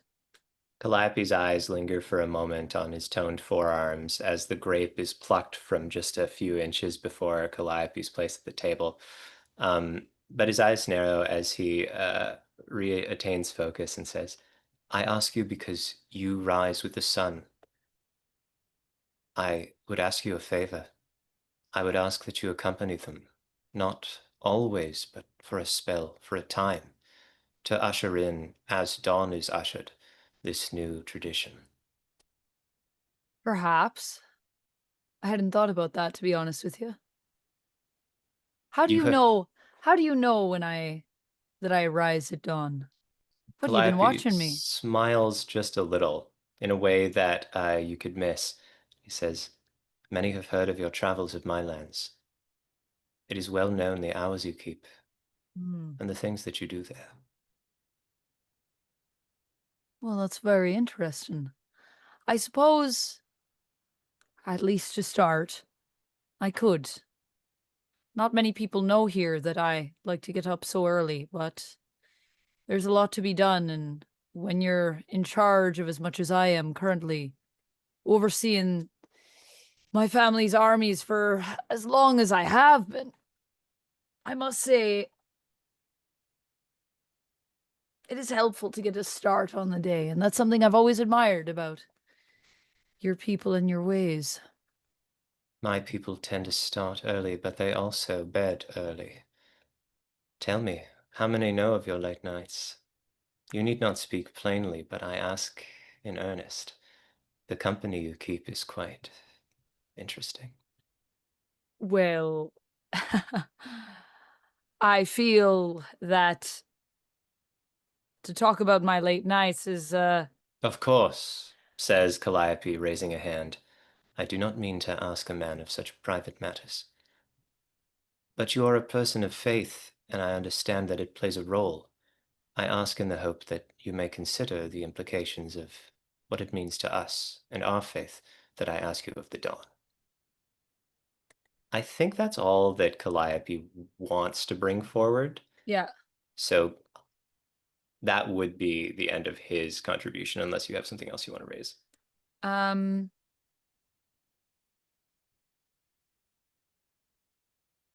No, I think that's good. I think we should just leave it there. Great. Cool. Okay, that'll be the end of our scene, and play will pass. I think there's one more thing we do, though, first. We have declared that the conversation is over. Take the pool of cards. What pool of cards, You Shuffle? guys were supposed to reveal the highest card from your hand. And that would determine who goes first? Who goes first? And then if Gotcha, you and then if gotcha. you implied somebody else in the conversation, they would also reveal a card from their hand. And Gotcha, Right. gotcha, gotcha. Well, you did play a higher card than me, so you did go first. Did go So first. we played that well. it's now we deal those back out Nice. randomly to somebody gets Okay. the Yeah. highest card. Flip, think, bump. Oh, good. Yes, that would be a way to do that. I was like, I don't know. Can How do we just shuffle? like can we shuffle? We can. I'm sure there's a way to do that. I'll just mix them all around. Zoop, zoop, zoop. Who knows? I've closed my No, eyes we're so I doing can that one. take. The digital version okay. of smushing all the cards on the table. Truly, that's what we're doing here, folks. Cool. Okay. That is the best way to shuffle cards. It's a wash. Statistically. You know? Wash those cards. All right, this passes it to Kurt, who gets to choose a new scene. I like that scene, guys. I was interested. I liked everyone's choice of accents. I like the implications about the geography, the allegory between our countries and the countries that we're discussing. Very interesting. One does one's best. Thank you. I'm excited to see where it goes next. I'm also saying, I also picture that Soraya is like clean shaven. Yeah. Shoulder length, brown, curly hair. Shoulder length brown, sort of wavy hair, clean shaven. He has like a dark brow, and I feel like he maybe there's like a warmth to his skin. I don't know. I think maybe he's like a little bit of like a caramel-ish skin tone is what I'm picturing in my mind. Okay, nice. Cool. I like Like a bit of a imagining both of your tan. characters. How tall is Calliope? Sorry, Kurt, I know you're thinking. Yeah, I think taller than me, but shorter than you. Sure. There's a lot Somewhere of ground between. between those. For the folks at home, that's a large distance to span. This Is is actually he over 6 foot or is he under 6 foot? Would you say? How would Like, he in do on the terms of- dating apps? What a great question. I don't know Imperial that well. Can someone decide for me? Oh. You don't know feet? I mean, I have like a rough idea of Well, How what's many like the size of a centimeters foot. Is would it- you say? Like, I don't know, 190. 190. Okay. So we're probably close to like the same height, our characters. Oh, okay. I imagined I you think. shorter. Okay. It's easy for Anthony to imagine people shorter. I imagined everyone short. And then I was also gonna say, I think Soraya also has like one ear pierced Nice. as well. Cool. Yeah, that makes sense to me. You Mhm. said lots of jewelry, I think, so that makes Lots of sense. jewelry, and I feel like he definitely has like jewelry on his one ear, like his other ear not pierced, but one ear's like pierced and like bejeweled, bedazzled. Anthony, I think Peripety and Calliope are meeting sword to sword. Hell Training yeah! round. Woo! Training ground? Sword to I sword. think a training round, yeah. I don't think I'm Hot. gonna drop us right into like actual like open warfare. I think this is an exercise that I'm joining you for. Right. Okay. Perfidy is But the head of the royal guard, or at least one of its heads, and so I think conducts training for the royal guard here, the crown guard. I'm imagining, Kurt. I know this is your scene, but let me just. I had lots of time to dream about stuff while you guys were talking. lay it on me. Ooh, I I love was it. thinking about like, well, what's if I'm like a chief warrior, what do I look like? I'm imagining the accidents of technology in this place are that poisons and toxins. We have a very advanced understanding of them. But that metalwork, the sorts of metals that are available here, they're clunky, they're heavy. And so warfare has evolved to be like wearing heavy armor isn't super advantageous because you just get slow, and if even a little nick gets you, you're out. So then a fight is very dance-like. It's all about whether you can make contact or not. And so the most powerful warriors, some of your foot soldiers might armor up because what are they going to do otherwise? But your most powerful warriors are like fleet-footed and ballet-like in their movements. Yeah, that makes sense. I think at the time, who asks who to join the other for this exercise? I'm imagining like we are in the middle um, of skirmishing, practicing, training, and that you've just like appeared at the edge of the circle, kind of like come out of the shadows, uh, and maybe I call you out. Yeah, I like that. That makes sense to me. Um, okay, trying to do the mechanics correctly this time. Once again, we're going to take the highest card from our hand and place it this time face down in front of us without revealing it. So I've We're gonna placed take mine our here. highest card and put it face down. Yeah, so don't show it, but yeah, perfect. Mine is on the right here, Okay. saying that only for you. I guess you knew yours is on the left, I so do. why did I bother? But now Amanda knows too. Great. I know now, and now I'm part of it. During the combat, anyone can ask anyone for details about the location and circumstances. Um, and we should agree together which of us is better with the sword. Hmm. Okay. Uh, I think I would like it for Perfidy to be kind of one of the best with the sword here in this place. That makes perfect sense to me. But it would be quite delightful to find that there's somebody from overseas that's going to put her brashness a bit to shame. You know what? What if you're objectively better, but I've got moves you've not seen? Tons of surprise. Yeah. Yeah. Yeah. So Whoa. officially, the worst with the sword, which would be me in this case, begins combat by asking a leading question, and then we'll go back and forth with these leading questions. After the third one, we enter with closing questions, at which point you can ask a closing question instead of a leading question for your turn. So Okay. your And turn is there is a ask a list leading of leading question questions. Okay. Great. or a closing question. And when we end the combat, because of a closing question that does so, yeah, we judge for ourselves what the end is. And I don't think anything dramatic will happen at the end of this, but who am I to tell you? Okay. Um, so I guess framing this to start. Do we want maybe the briefest of back and forths about this invitation to spar? Because that's kind of fun. Yeah. Yeah. Sure. Before we do the how do you look to me and what's your mood? Yeah. Okay.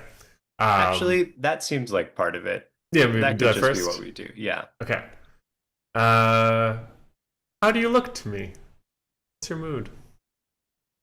Um, I think it's been a long day, but I've just returned perhaps from a sojourn in the courtyard with an instrument and a moment of quiet, sort of meditative strumming and reflection. So I think I feel more put together than I have all day, which makes this invitation no longer something burdensome or stressful, but like a fun diversion. I'm ready for something like this.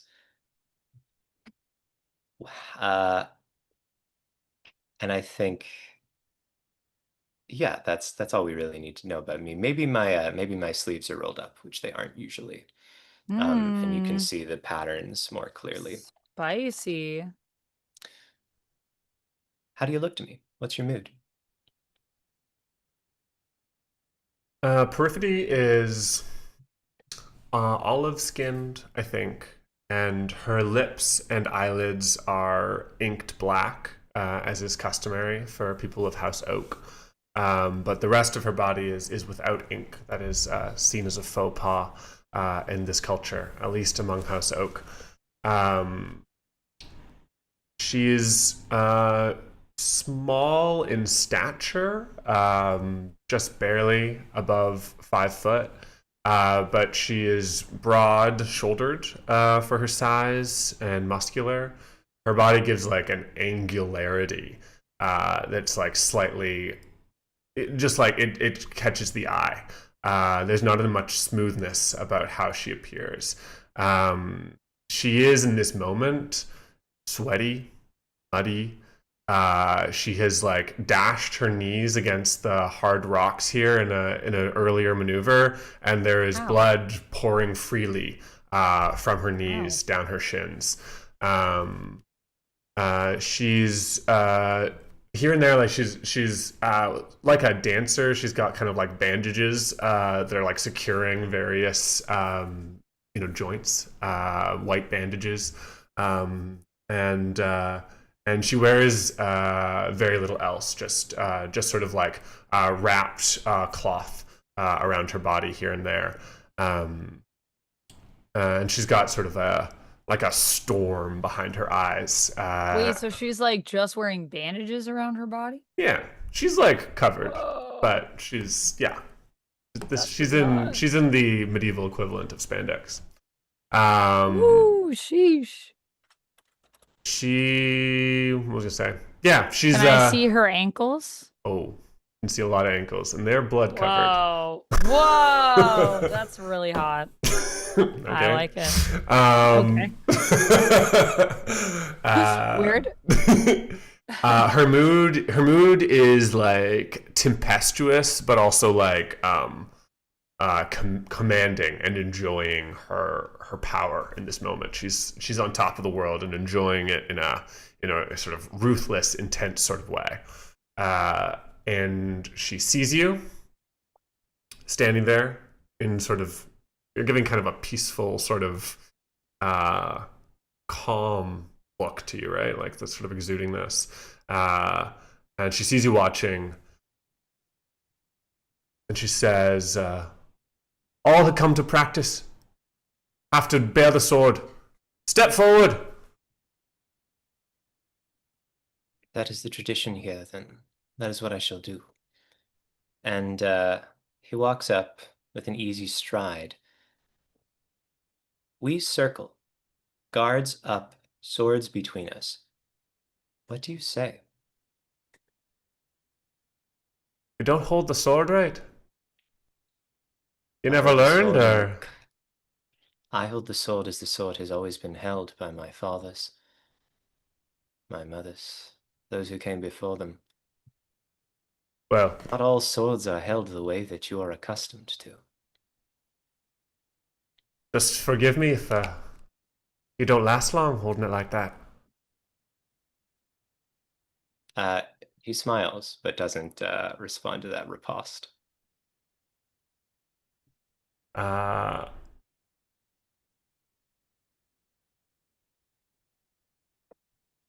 the folks at home, Anthony is now choosing a leading question. Thank you.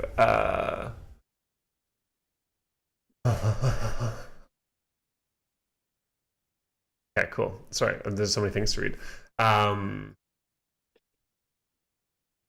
I throw a high swing, wild but powerful. Do you duck quickly back, or do you stand unrattled? If this fight is a dance, the step that Calliope makes is so small. A pivot of sorts, more than a full maneuver. And in this small motion, you almost go past me. I think there's like almost a guffaw from the standing watching guards. No one would be so would make the mistake of actually making a noise, but there is a silence with an implied laughter as Perfidy just sort of almost loses her footing and regains spot, and she looks at you with like unsure eyes. A thought. This could segue into another one. Maybe you don't quite regain your footing Uh because huh. I could say, I catch your wrist in my hand and draw you close to me. Do you let your sword drop or shove me away and fight on? Okay. Okay. So I'm like Steadying almost you. falling, kind of thing. Ah. It's a thought. To catch me. Um, I of course do not let my sword drop.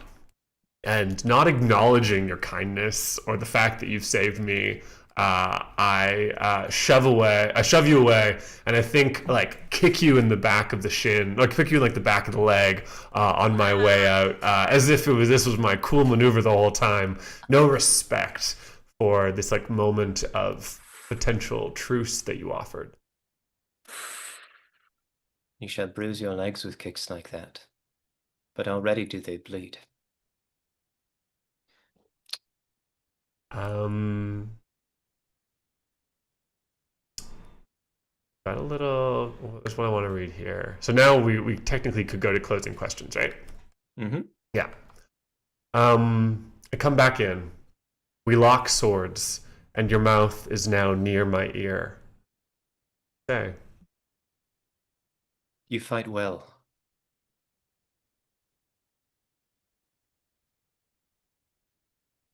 You do as well.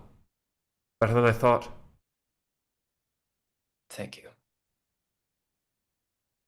And there's a shing of steel as we both sort of repel back off of each other.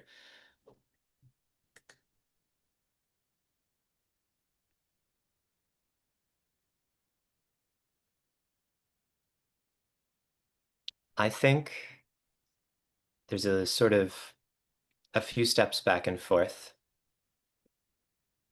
But again, the move that you make is bigger than it should be, more ambitious, gives too much of yourself into the action, the motion, and I seize your momentum in that initiative and then drive you backwards, returning your energy to deliver you back to the place that you stood before. Do you stand or do you allow yourself to be driven?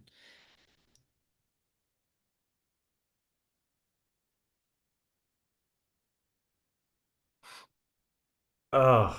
Um. Wow. I am going to stand.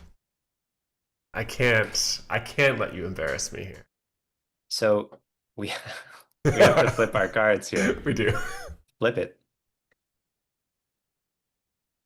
Okay. Yours is higher, so you stand me off.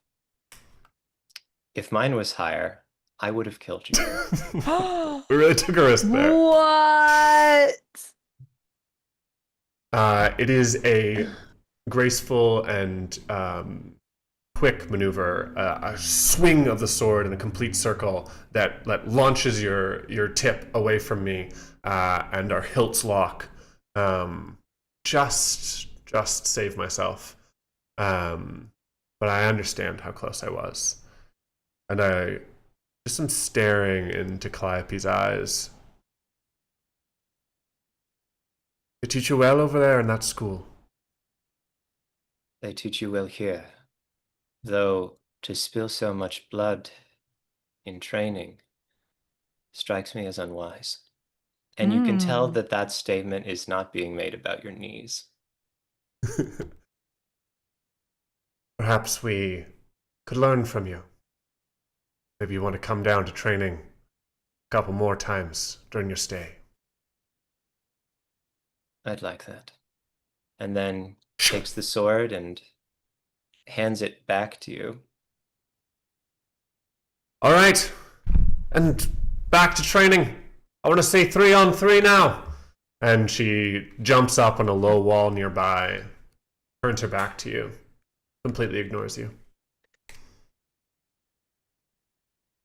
Okay. So, I don't think any of us were cleanly victorious per se. Mhm. No. Kind of a standoff. We saw our hand cards already. So I think maybe these could be discarded, perhaps. I think that could be. It doesn't say to do Doesn't that, say. but that feels Sure. right to me. Yeah. I made a little pile spot for them. Nice. Let's use it. Okay. Anthony. All right. I am going to close the circle and bring Amanda's character, whose name is Soraya, to speak with me. But I need to figure out exactly what scene that is. Just getting accustomed to the game here. We've got a couple different options. Okay. We're going to have a reunion, you and me. Oh, okay. Yeah. I like that. It maybe is like a little bit dramatic to say we haven't seen each other for some time, but we haven't even seen each other at least more often, like for a longer period of time than is normal for the two of us. That makes sense. We're going to choose where we're meeting, Amanda. So we're going to choose one by agreement. We have some choices. We can be in the estate of my family or your family, meeting as host and guest. We can be in the estate of another family, meeting both as guests. We can be on the road, in town, countryside, meeting by chance. We can be in a military camp, either meeting as allied war captains or as enemies under truce. Or I could have come to you in secret. Here's my suggestions. Okay. Two options, I think. What do you think? That Periphery is Soraya's personal guard and has been for quite some time. Ooh, yeah, I love that. But how have you not seen me in a while? Because the king has died, and Right. perhaps there maybe. Oh, there was like a reshuffling. There's been a reshuffling? Maybe. Alternatively, Right. So you've been with me like forever, and since the king has died, we were kind of split up. yeah, And we haven't had time to talk That's right. Yeah. because it's been busy. Yeah, Yeah. that makes sense. Yeah. That makes sense. Cool. And maybe I was also kind of like, maybe we were just kind of both pulled apart. Like you were reassigned and I was kind of moved to different areas, and I've had You're to be busy. like with the family, like doing tours around to like check in with, maybe I've been sent out to be like, can you go make sure that these people are paying their taxes or whatever, or like see how these people are doing and see if they're still loyal to us now that the king is dead, Yeah. that type of thing. Yeah. Exactly. Yeah. Cool. Yeah. Where are we meeting? Let's meet in the palace, I think. So like in your Okay. family's estate, as it were. We're both still The there. palace. It's just like Yeah. I've been assigned to your younger cousin or something. As everyone got shuffled in Yeah, and my command younger order. cousin is in like a totally different area of the castle, so there isn't really much reason for you to come up to my wing. Mhm.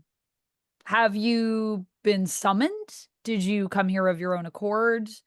Did we both kind of pass notes to decide a time when we'd both be free? I'm from our on your duties? bed when you come in, and you did not invite me.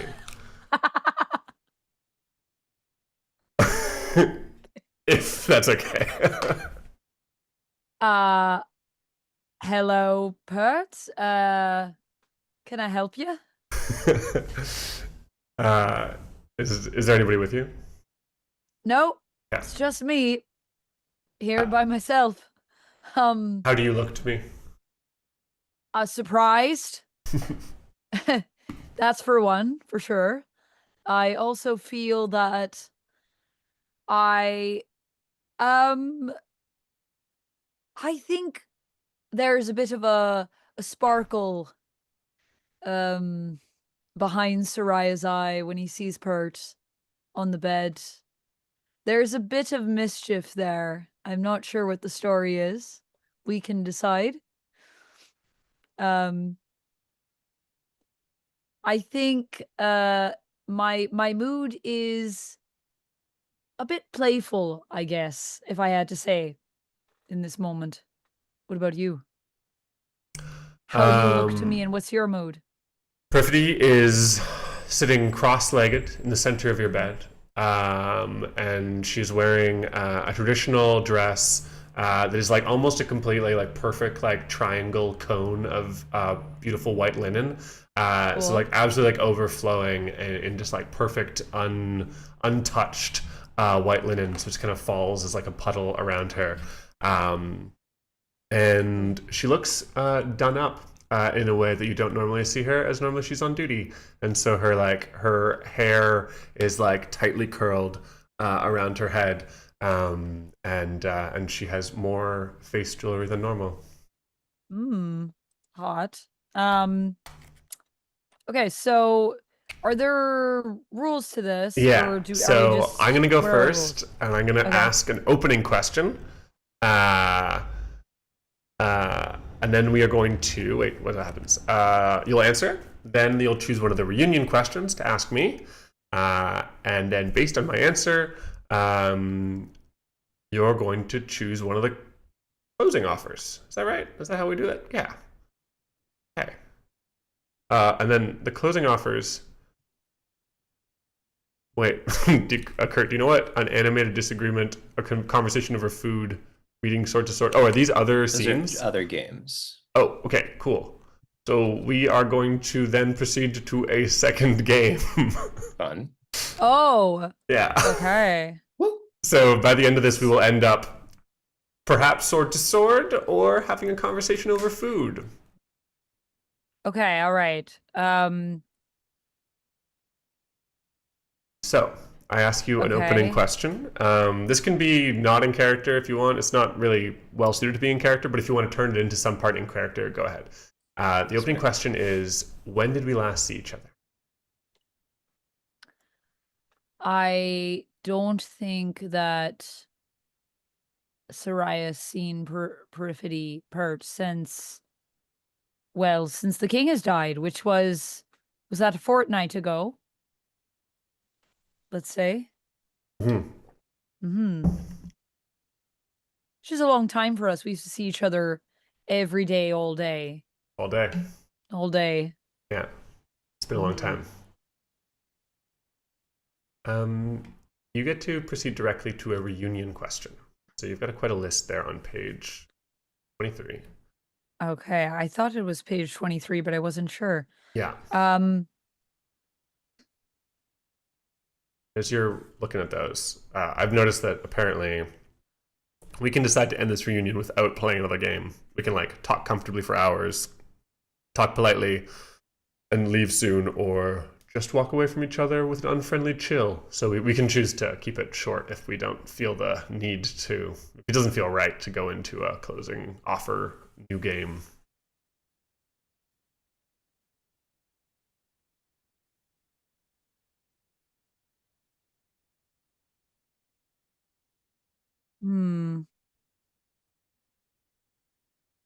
That Jamie is praising the improv with playing cards game genre. Playing games, it's so fun. That's how I should explain what we do now to people. So it's like improv, but with playing cards. Playing cards. Since those days, I've been hard pressed by war and care. Care? Yeah. Yeah. And I'm eager to see a friendly face. Does your face offer me friendship?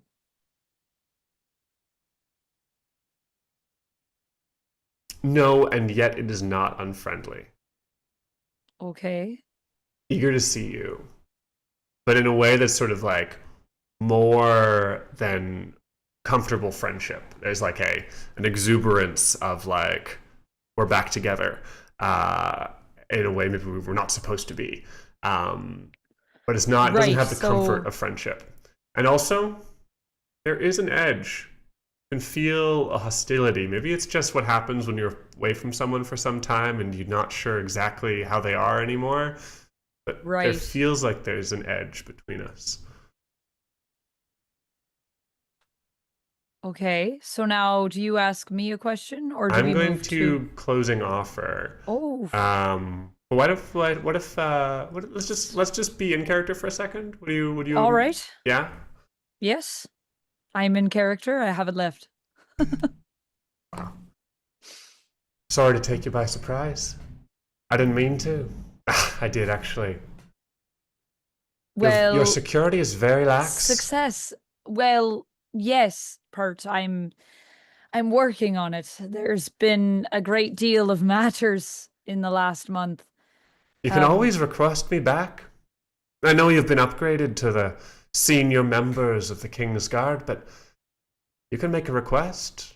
You're the highest ranking member, technically, of the royal family. Technically, yes, I suppose I would be as the heir's brother, but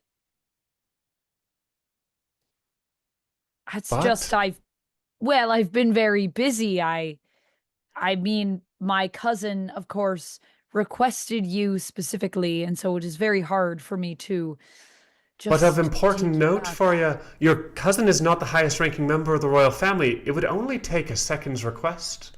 And yet, Soraya, you don't make it. Do you like having some space from me then? No, of course not. I'm very glad to see you. It has been I suppose if I can't tell you, who can I tell, eh? It's been a very lonely month. Hmm. I've just not quite been myself, Pert. And I guess there was a part of me that, truth be told, I wondered if you did actually want to come back. Where else would I want to be? What else would I want to be doing? Well, Soraya? I just mean our families are, well, we've always been close. And I think Soraya comes over to the bed and sits down next to you. And he mirrors the way that you're sitting. You're both just kind of sitting there cross-legged, opposite one another. I guess I was worried that with everything in shambles, that you might see me differently now. Before I wasn't well, I'm not the heir. But with my brother being so young. Hi. You're the big man. Yes. Does it feel good?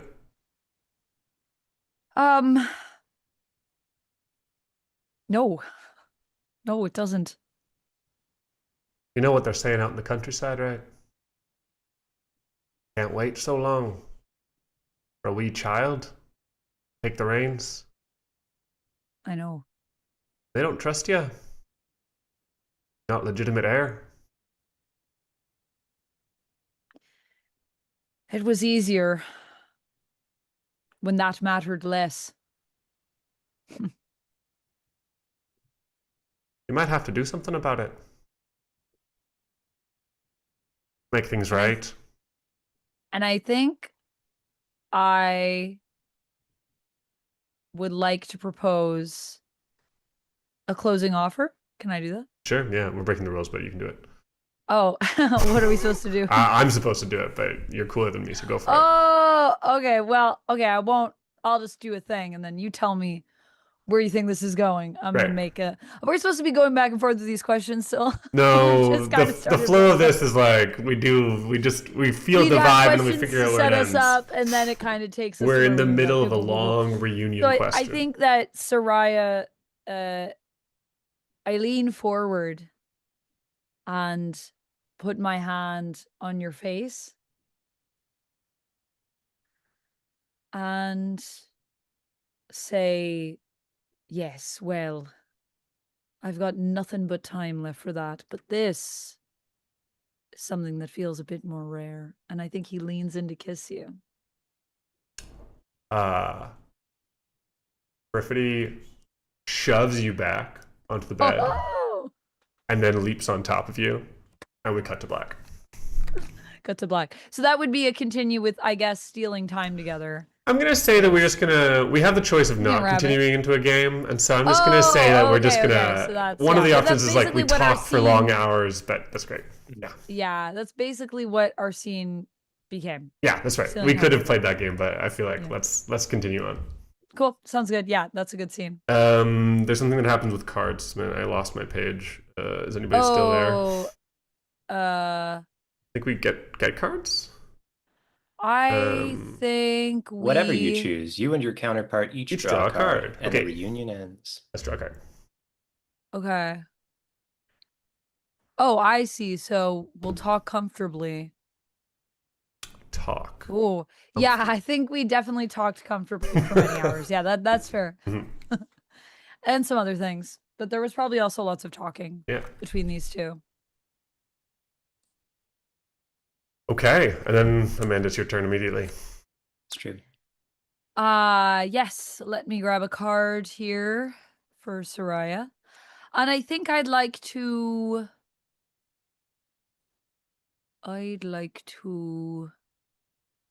So there's a section of this rulebook called "Getting Killed." So, you've been killed. Here's what you do. Keep playing without a character. You still represent the same house. Interesting. Play as a bunch of NPCs. Have Yeah. fun. That's cool. Imagine if that had Now happened that to you're me making at the first scene I was in. crazy. So high stakes. I love it. So I think I'm gonna do some intrigue and muster. Nice. Sure. Only I play. No one's allowed to play. I draw a card. Enjoy. And then do I flip it? I flip it, right? I don't think so. I think you just get I it. think it's just your card. Oh, Take so a no one card. saw Good job. anything. Yeah, I wasn't looking. I actually did not see anything. Good. Okay. Now I'm gonna choose And a then- house and choose something to happen to it. Has to be one of our houses. It has to be one of our houses. Good.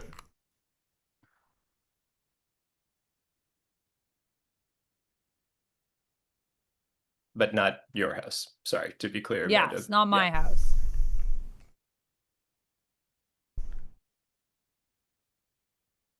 Right. So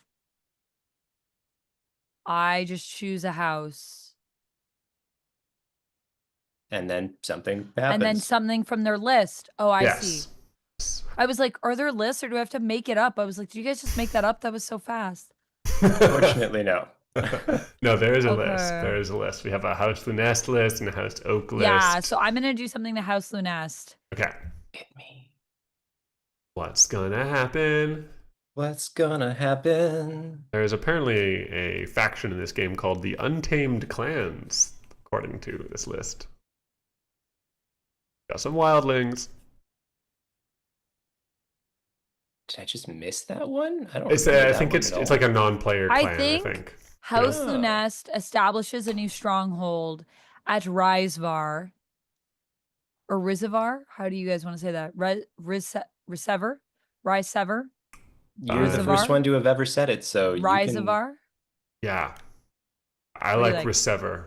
Risever? Yeah. Okay. So at Resever, House Lunast establishes a new stronghold, choking the movements of House Stillestone. So you can pull a random card, Kurt, from my hand. Reveal it and discard it. Oh. Mhm. Well, if you could play the second card in your row, And don't you? great. We will put it in the discard pile. Mhm. Guys, how close is Resevar to the Dilla? What's it called? The palace, Dillastone Palace. To the palace. Or like why is this such an affront? Is it like I think it is. I think it's maybe. It's a port, maybe. Yeah, that's what I was thinking. Is it a port? It could be a port or it's close to the palace, I would think, are the two things that would be pretty. Maybe it's Let's like a- say closest port to the palace. yeah? And that's why it limits the movements. It's not. I think there's a level of subtlety here. Yeah, Like that's this- what I'm I thinking. don't think it's written- actually restricting our movements directly. Like it's not, but it's just the fact that it's. What if it's like a free Checkpoint, port? kind of. Like it's like technically like owned by the merchants, blah blah blah. But I House think what we Lunest- should do is we should have a scene where this comes into play and we'll Okay. discuss it Okay. in the scene. Well, Because I that's want to easy to hear do. why this is even here. That's what I want to know about. All right, Kurt. That's my information. I Kurt, feel it's your like there's a turn. very easy way to do this, which is a disagreement becomes heated. An animated disagreement, sorry. Ooh, animated yeah, I like it. disagreement. So I'm going to choose, in that case, obviously, Dillastone. Okay, all right. We're locked in. We're in a cycle. We're in a cycle. Look, it is what it is. I was passed a ball, and Yeah, you got it. I knew who to throw it to. Surely this disagreement is about the fact that this just happened, right? This is something that could certainly be perceived as a maneuver to like seize power on some level, not to decisively take power, but it tilts a scale. So we both draw a card. Please draw a card to your hand. Wait. How many cards do you have in your hand? 1, 2, 3, 4, 5, 6, 7. Oh, Oh, Okay. sorry. I was supposed to discard down last time. Yeah, so just discard one of your cards to the discard pile. Do I reveal it or no? I would assume so. Discard piles are usually public knowledge. Okay. Cool. Okay. whoa! I'm in the scene, guys. Hey, The nice. audience conducts the disagreement. That's me. That's you. Oh, this is like in Firebrand. Yeah, it's the same game. Same thing. Same system. Okay. How do you look to me? What is your mood? I look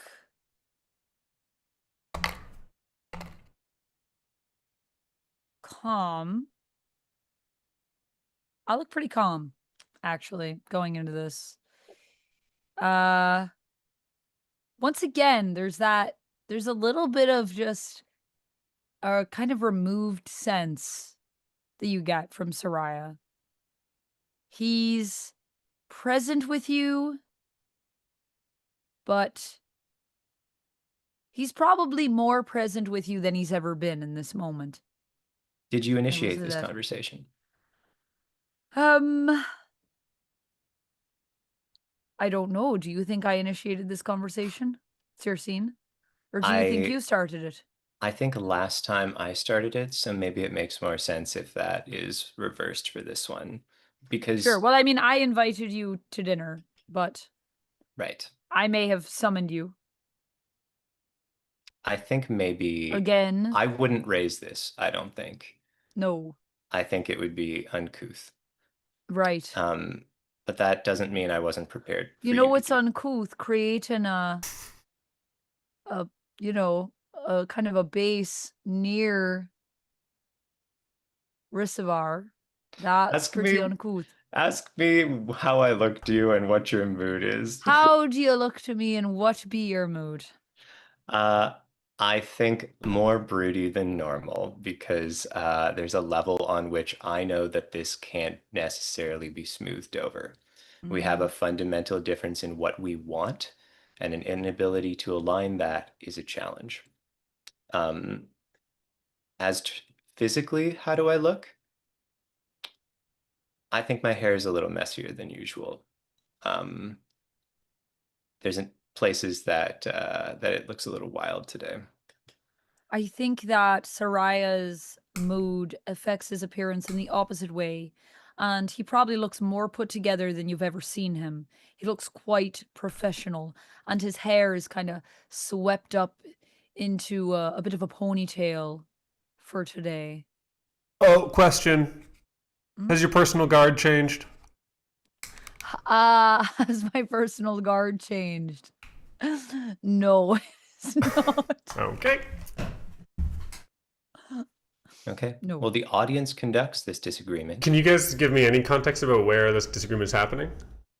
What if it's like some overlook, some high place that you can look down on the lands from, that there wouldn't be a reason to be here except to be meeting someone or like appreciating the scenery.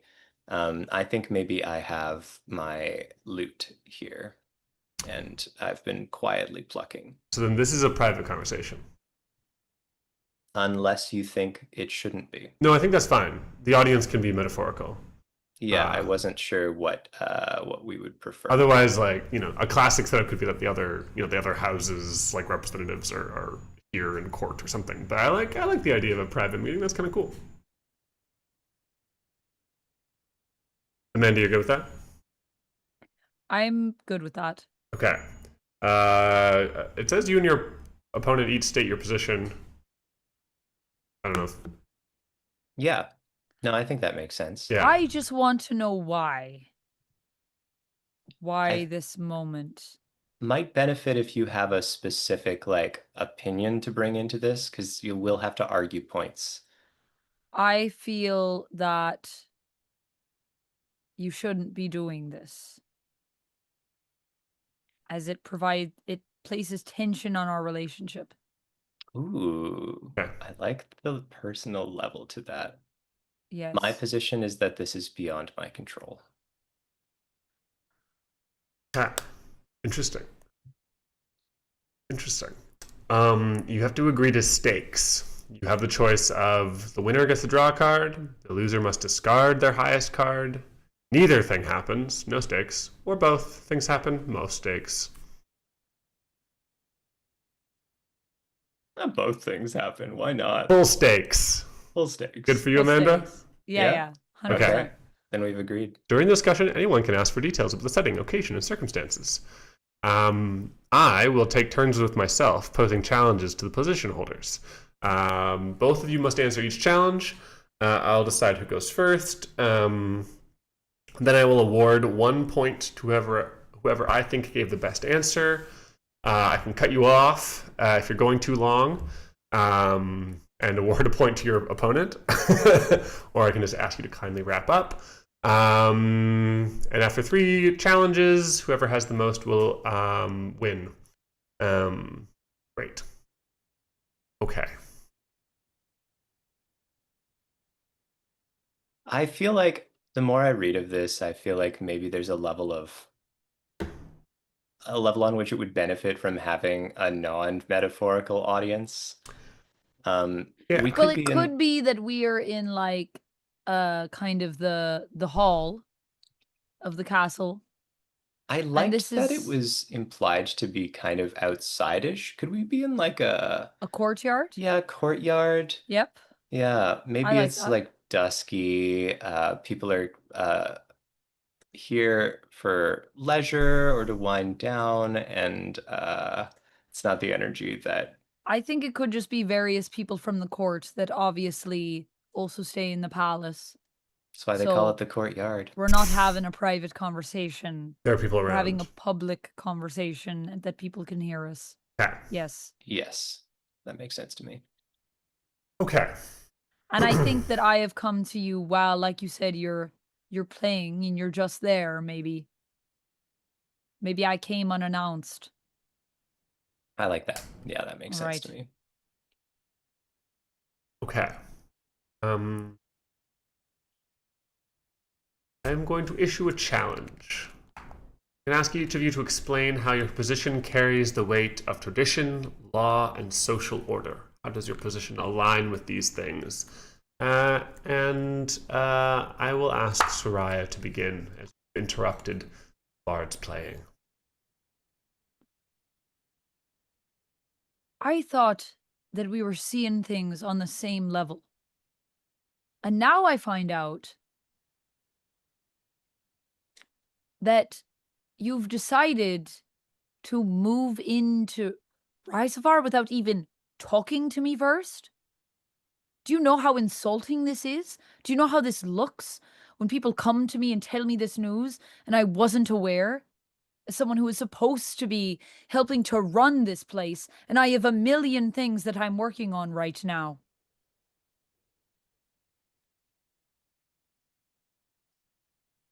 And Stillestone, I bear not the weight of the choices made by my family. I bear not the weight of the strategies they choose to employ. Our port was once stationed right there. Was being a key word. Please let them finish their argument.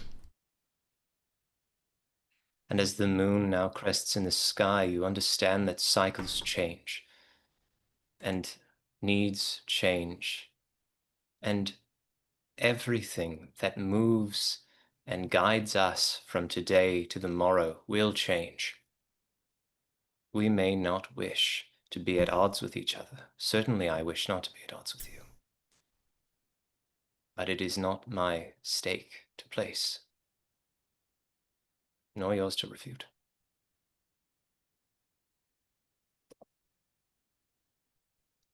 There's mumbling amongst the crowd. And one somewhat drunken older member of a minor house who was enjoying the playing says, "Oh, don't bother him. It's not his fault. He's got a lovely voice. Let him sing." And there's some agreement. I'll award the first point to IOP. I think we do see Calliope make a little gesture to like calm yourself. Not an unfriendly gesture, but a like the temperature needn't rise. Towards Soraya or towards the person that spoke up? Towards the person that spoke up. Yeah. Right, Anthony? Yeah.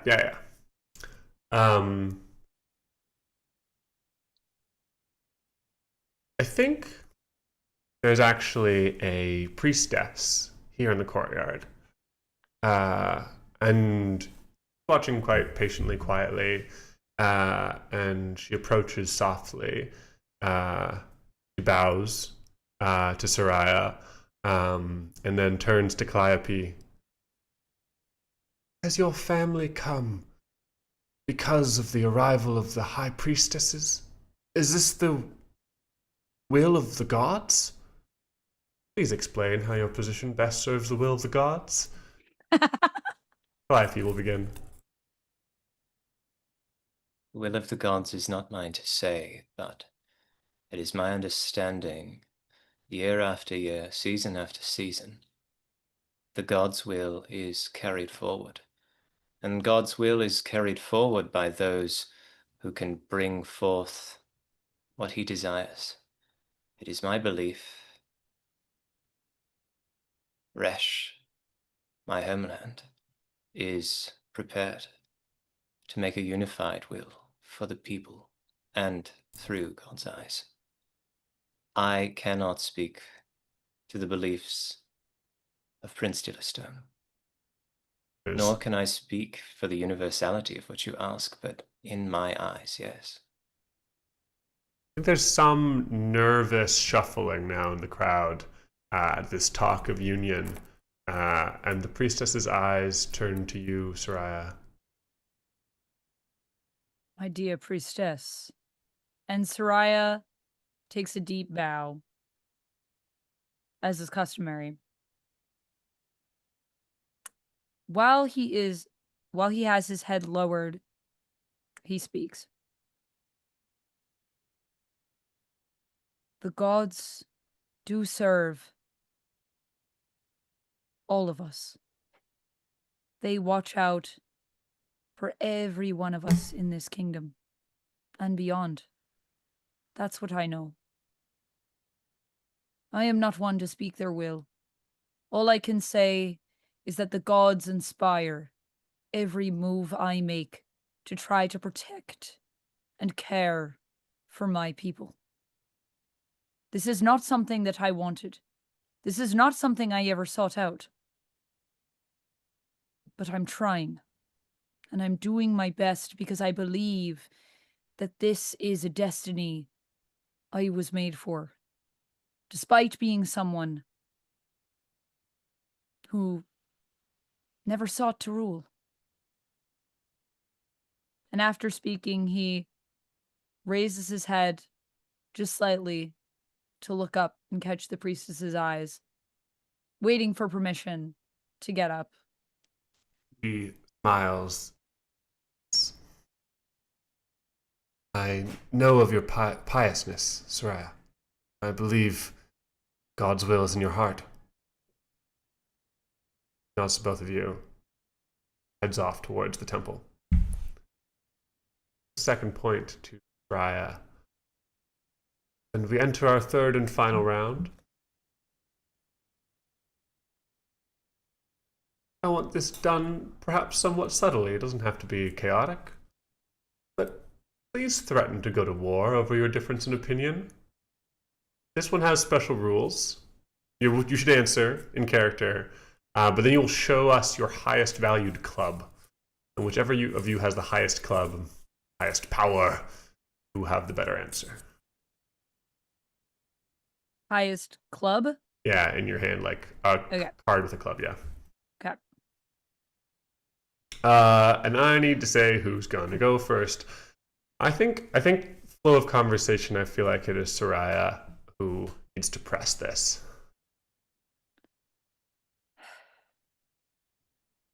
Look, as you said, it's not something that you necessarily want to do. And Calliope,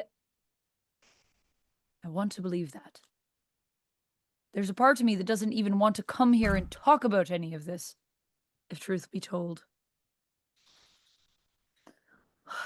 But I no longer have the leisure of thinking only of myself and what I want. I have to think about my people. I've been to your land, you know, a few times on my travels. It's a beautiful place. And I think that we could be improved by having more of your beliefs here. Truly, I do. I really believe in your customs. I think they're beautiful. That's why I'm trying to make this work. That's why I suggested we bring the seers here. But if you can't accept my offer, and if you aren't willing to work with me, then I cannot call you friend. And if I cannot call you friend, then what can I call you?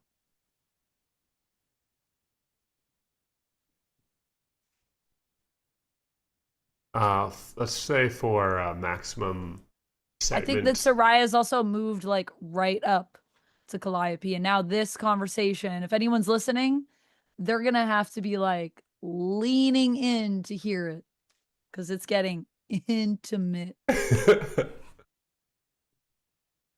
You don't have to reveal your club just yet. Let's do it right at the end. The excitement of it all. Yeah. And Soraya's also looking slightly up, I imagine it, Calliope. You have a couple inches on me, so. Never mind. You weren't there. Just no chats were had at the start of the stream. Yes. You are close now.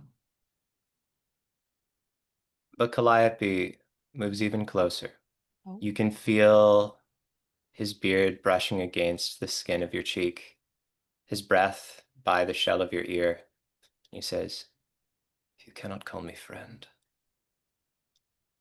then there are fewer choices still to speak." And I think he runs the back of his hand down your arm and says, "You are skilled with the blade, matched to none but your retainer. And though oak and stone may hold strong, man by man, person by person, this, you speak of war. War is not a question of a person." He steps back. It is a question of force. And this place is smaller still. I would not see harm fall to it, but well, what do we have?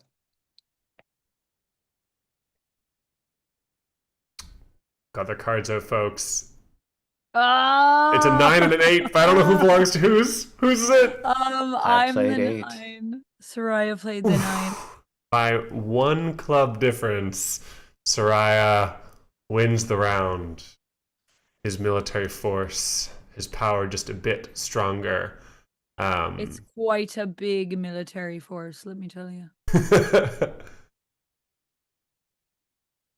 Yeah. So I discard my highest card, which I've just done. Oops. Oh, sad. I assume you also discard the 9, but it doesn't say. I would assume because I used it, I Yeah. think. And then then you draw a card. I draw a card. Yeah. Okay. How many cards do you have?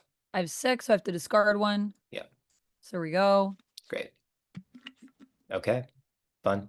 Okay. I think at the end of that, it's just that chilly sort of standoff. And that's probably just where the conversation ends, with that unsettled, frayed God edge. damn, I love it. Guys, these scenes are fire. We're like crushing this. Good job. Wow. We're good at role playing. Cool. Cool. Wow, we're so good. Wow. And so modest, too. I call him as I see him. You always do. It's true. All right, we've had Oh, did you have something to say, Cursor?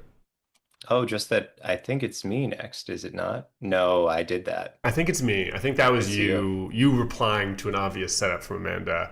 That's true. But this is me. And so, we have had many one-on-one scenes. Let's all be in a scene together. I think I'm going to propose, and both of you can veto, because I feel like I'm playing from the least impactful house at the moment.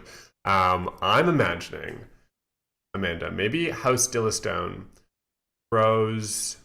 no, wait. A minor house. Whatever, fuck it. House Oak.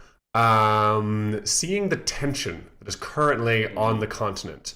Yes. Attempts to make a move to calm things is the idea. If that'll pan out, we're not sure. Okay. And then we do host a grand ball. Oh, I love a grand ball. Yes. I think what's the name of your house again? No, what is the name of your house? Lunesta. Lunesta. I think that like maybe other members of Calliope's family have arrived in this like setting up this new base, and so House Lunesta has just like arrived on the continent. These are like old relationships where people probably haven't seen each other in some time, and so House Oak I think has a pretty small like land holding that is our like main citadel, but we dressed it up the best we can. It sits between the new port that is established and the main palace, and we invite all to come to a dance. This puts me in the strange position of being of sort of high rank here at the dance. I am hosting as we all arrive. So we're going to play the scene of dance, obviously. So wait, I just want to make sure I'm getting this right. For Calliope's kingdom, it's Resh. Is that right? Am I saying it right? Yeah. Okay, just want to make sure. I was like drawing a blank in that conversation, and then I was like, oh shit, if I have to say this, I'm gonna look like an idiot. I'd like to invite both of you to be at the dance. Do you agree to come? I mean, this is the turn I was going to have, Great. So thumbs up from me. Nice, perfect. Yeah, I would love to go to a dance. Okay. Oh my gosh, please, can we dance? Nice. It's been a while since I've had a reason even to dance, it feels like. Sheesh. Everybody's arriving in their own sort of like grand retinues of nobles and guardsmen and gifts, all sort of like showing off to each other. But we have made it through the feast, and now the tables are pushed to the sides, and all the nobles of the various houses come out onto the dance floor. We have been sitting apart from each other at our various tables. And now we get to lock eyes with one another across the dance. I will start by asking Calliope, how do you look to me? What's your mood? First, everyone present draws a card. Oh, sorry, we can all draw a card. Everyone draws a card. Oh, whoops. Hold on. I discarded the wrong card last scene. I should have discarded my queen. I didn't realize I had one. And with that fixed, I will now answer your question. This is not an outfit that you have seen me in before because the doublet, the open doublets that are so associated with my homeland aren't what you wear for a dance. Because while swordplay in my homeland is quite subtle and graceful and small, dances are not. I think there's an inversion. The dances of Resh are quite boisterous and big and physical. And so I think one wears less to a dance.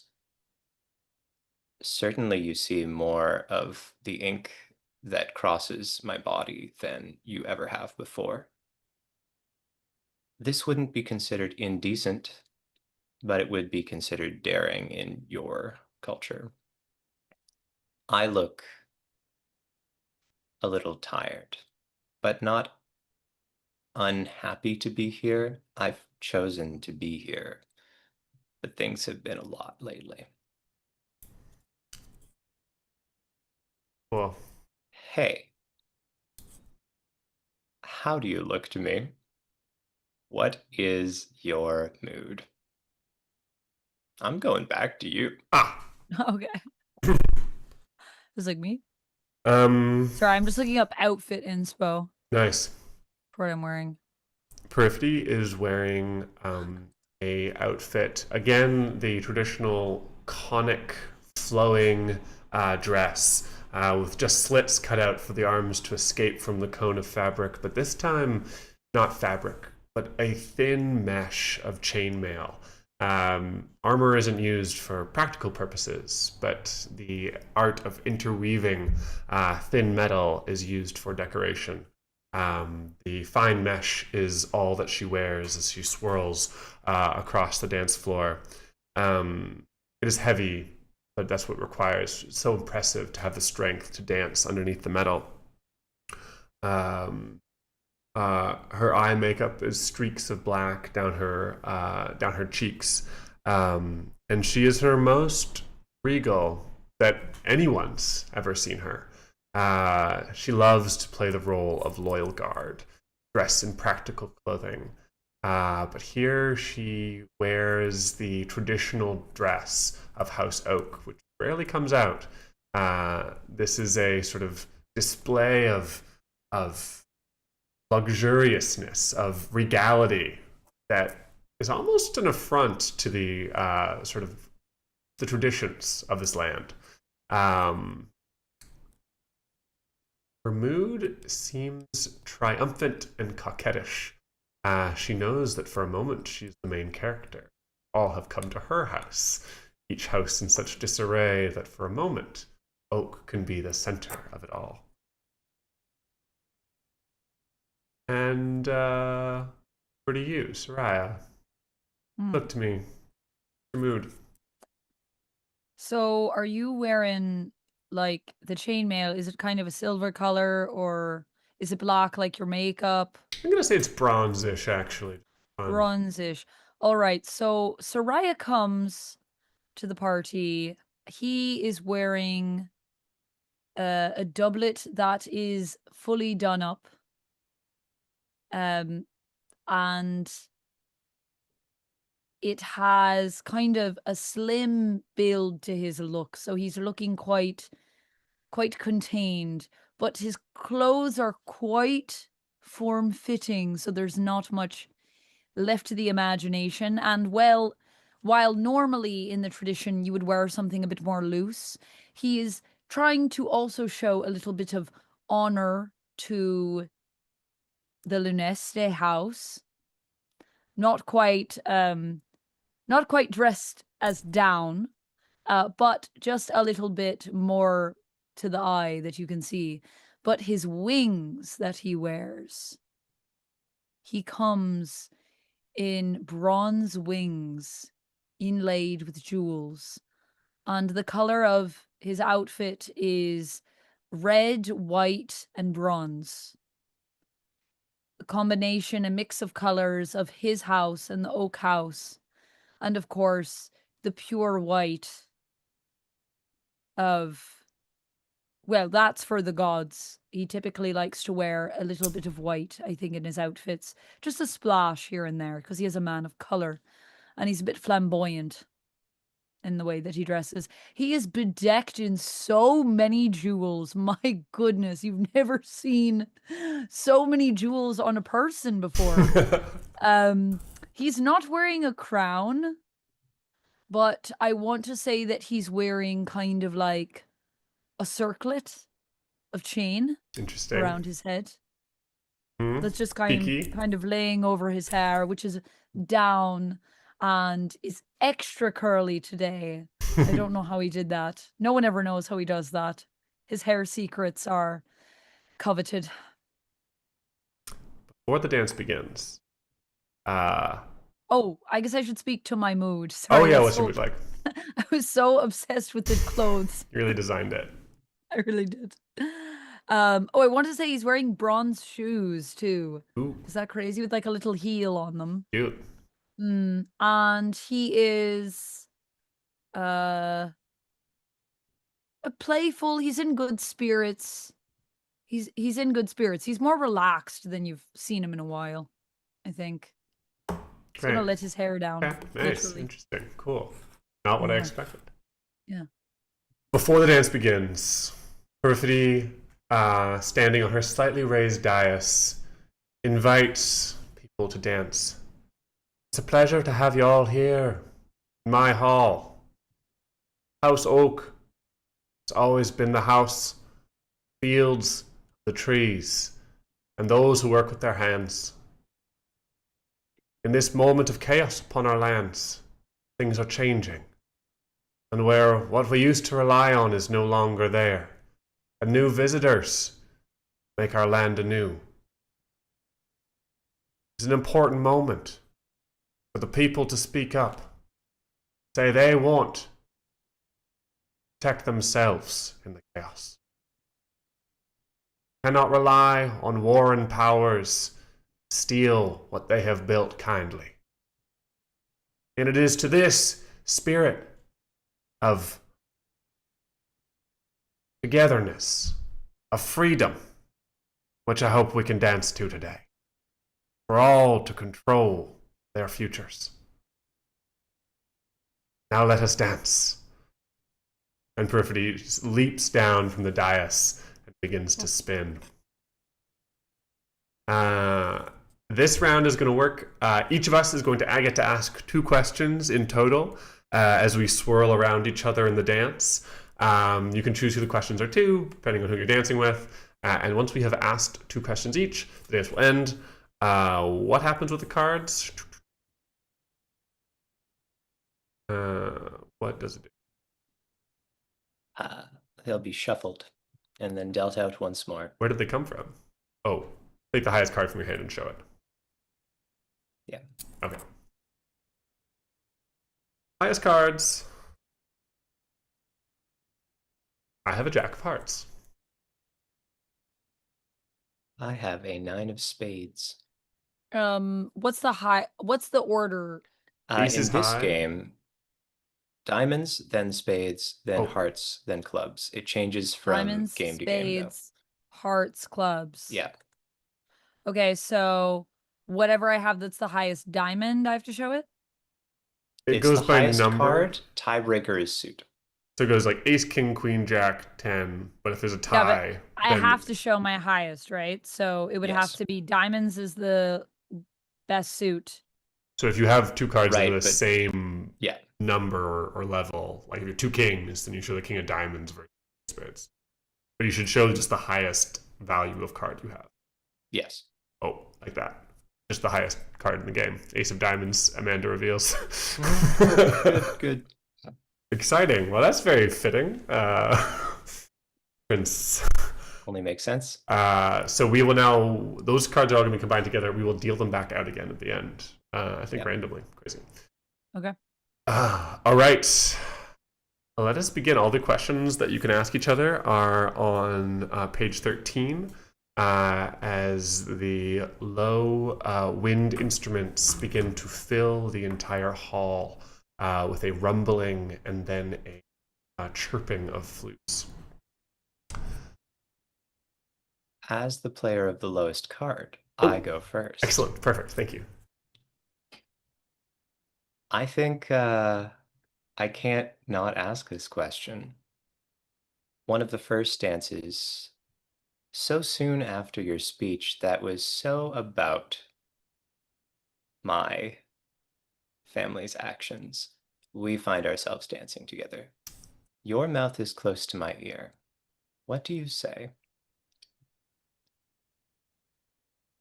Thought you were a good thought you were a good swordsman. You're a better dancer. Spin me. Of course. And you spin. You are spun with a stronger arm than you would normally be spun with.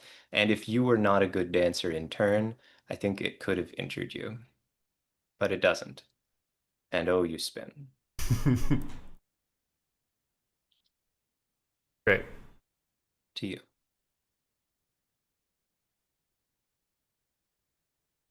Um,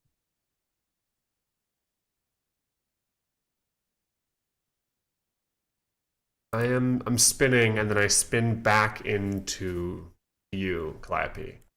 And you may at this moment catch me by placing your hand upon my elbow, my shoulder, my waist, or my hip. You choose.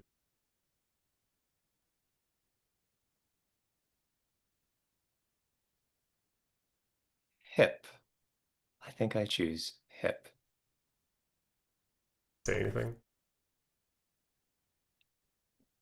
No, because the movements of the dance have naturally led from one to the next, to the next, to the next.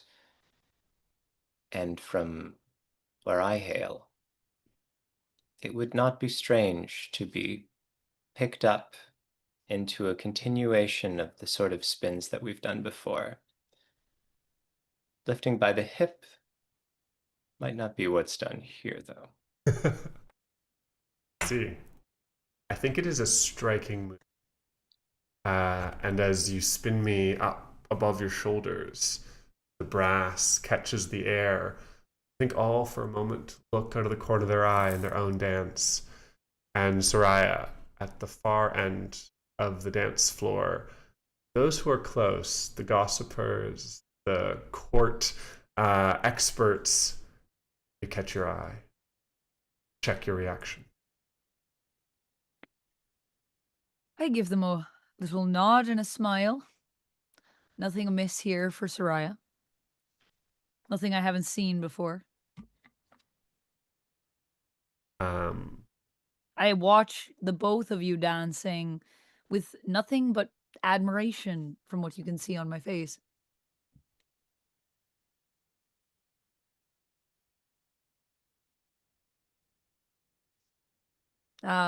Is it my turn? Yeah, you can ask a question if you want to, yeah.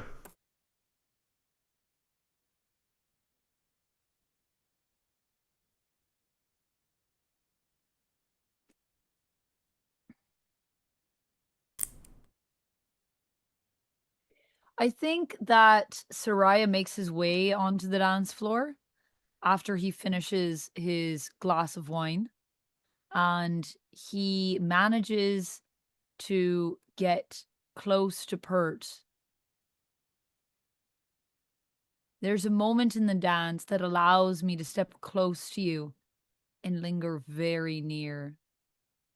But am I welcome?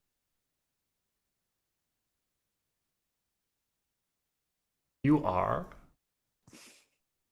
There's a cheeky grin on Pert's face. You like my dancing?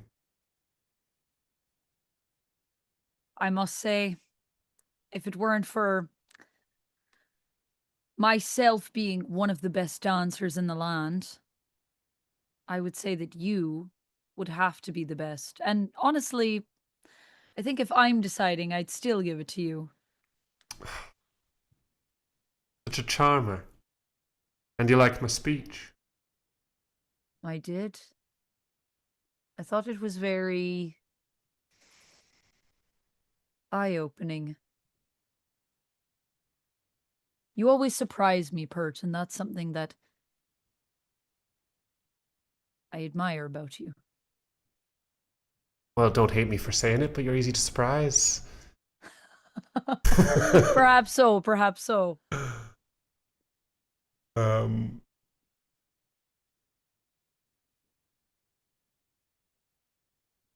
hmm. In that moment, maybe I'm gloating a little bit, and I lose my place in the dance, Soraya.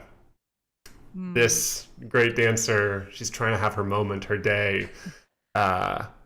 You let me stumble, or do you draw me back into place? I definitely draw you back into place.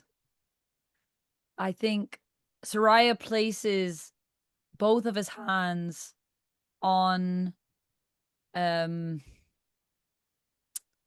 Pert's waist and kind of pulls her in as she's about to misstep so that she doesn't miss the next move, and smoothly spins it as though that was all part of it. It's like a little flourish on our dance move.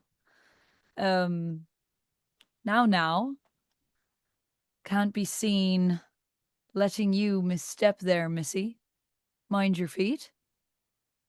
Are you implying I was going to trip? I just know more intricate dance moves than you. Of course, I would never imply such a thing. Just want to make sure that you're staying safe, staying in line with me. You would, wouldn't you?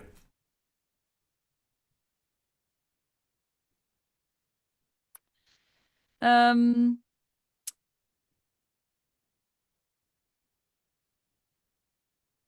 I think you've each got a question left.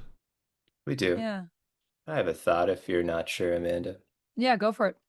I think a slower song begins, and so the wild energy of the dancing that I've been doing, with purpose and intent, with direction, but certainly like large moves, that is toned down significantly as we move into this softer piece. And you, Soraya, have the opportunity to draw me close and hold me for a moment. Do you take it?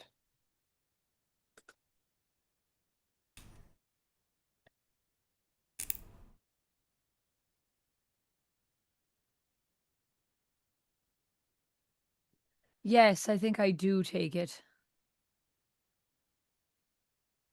Your arms are strong. Well, I did warn you about them. Are you enjoying the dance? Well, now,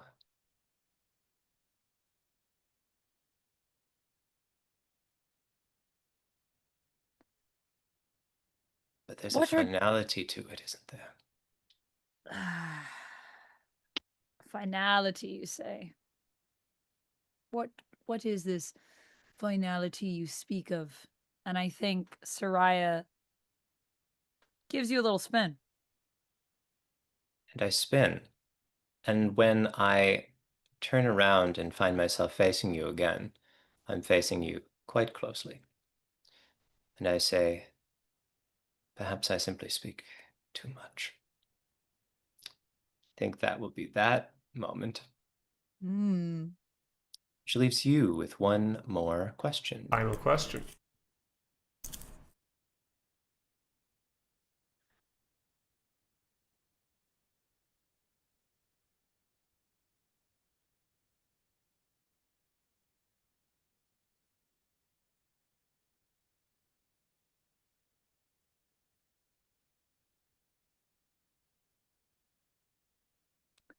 I think I'll ask Pert, when the dance ends, will you stand with me or rush away?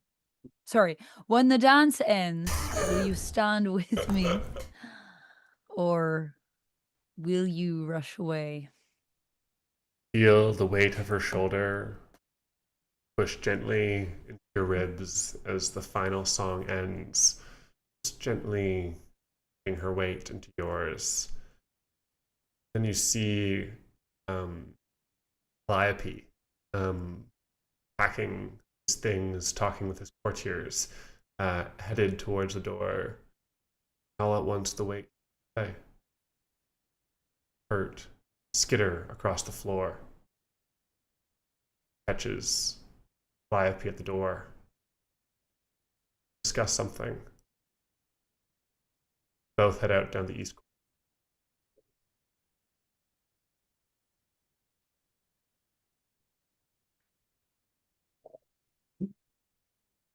That's fun.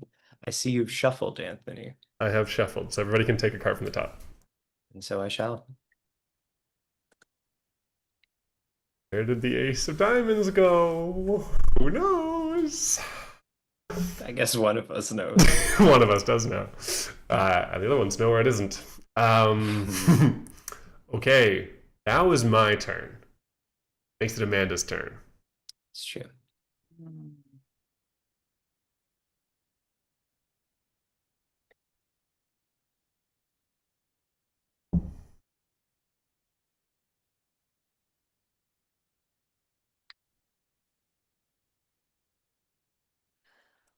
Well, I mean,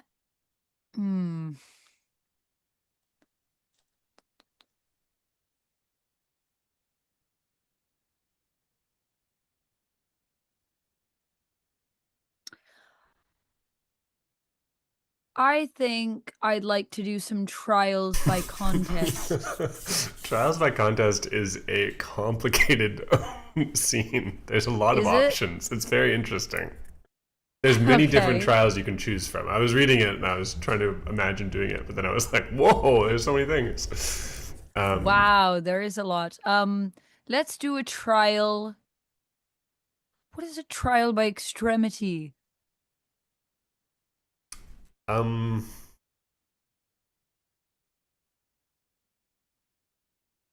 So What is this? so okay, wait, there's so many things going on here. Okay, wait. Wild. So take turns back and forth until the trials end. On your turn, ask your counterpart to admit that they have. Oh shoot! Okay, there's so many things. So for trials by contest, we have to choose one of the other players to be your counterpart in the trial. And then we have to agree together the nature of our dispute. Yes. So we're gonna have some dispute over some issue. We'll each take a position, and we will I decide. didn't want to take his position. I mean, I wanted it to be like a fun trial, like I'm hosting a contest is what I was thinking, and we're like competing in it, which I guess we could still do because our sides for the dispute don't have to be anything particularly serious. We could be like, who's better? Which house is greater? Yeah, it could be like something like that. I guess it still kind of works for trials by contest, I think. Yeah. That's what I thought this was. We state our position and the position that the other must accede to if they lose the trial. One is better than the other. You have to basically admit that this house is the best house forever. It's a rep battle. Battle for reputation. Hey. Who are you against? Anyone can ask anyone for details about the setting, occasion, participants, outcome, circumstances. So when we do the trials, The trials end essentially one. if the counterpart admits that the position's been proven and they no longer Oh, dispute it. okay, so it's like you can choose any trial to like kind of challenge someone in while you're disputing whatever your point is. In this case, like, you know, which house is the cooler house between the two of us? Right. And you can always go to a trial with a higher number, but you can never go back up the list because they get more chill up there and more very not chill down there. Well, I think that I will challenge Calliope to a trial. Okay. Mm-hmm. Is this like a tradition in our land? Are you like subjecting Yeah, I think Calliope to it's a traditional? it's like this is a traditional trial, and it's like, I've invited it's friendly. It's very like, yeah, I've brought you here to show us some of your customs, which I love and I want to incorporate into the land. And I also would love to invite you to experience some of our traditions as well. And of course, one of those is trials by contest, which is probably some of the most fun you're ever about to have in your life. It's quite a good time, and I think it would just be a bit of fun to determine which of our houses is really on top. Does this not hold weight? I have read tales of your society and how these have determined the fates of those who participate. There are many that have competed, many that have won, and many that have lost. And over time, that has not meant anything for their houses. So, sure, of course, there's a lot of people that put weight on these things. All right. That's what the people do. They don't have much else to do here, But it doesn't have to mean anything for us. It's just a bit of fun. I know the tension is high and I'm trying to break it here, if you would allow me, Calliope. Then I trust you. Shall Thank you. We shall, please. We will flip a card from the top of the deck. That's the reward for endurance. Great. It's a 10 of hearts. How do you look to me? What's your mood?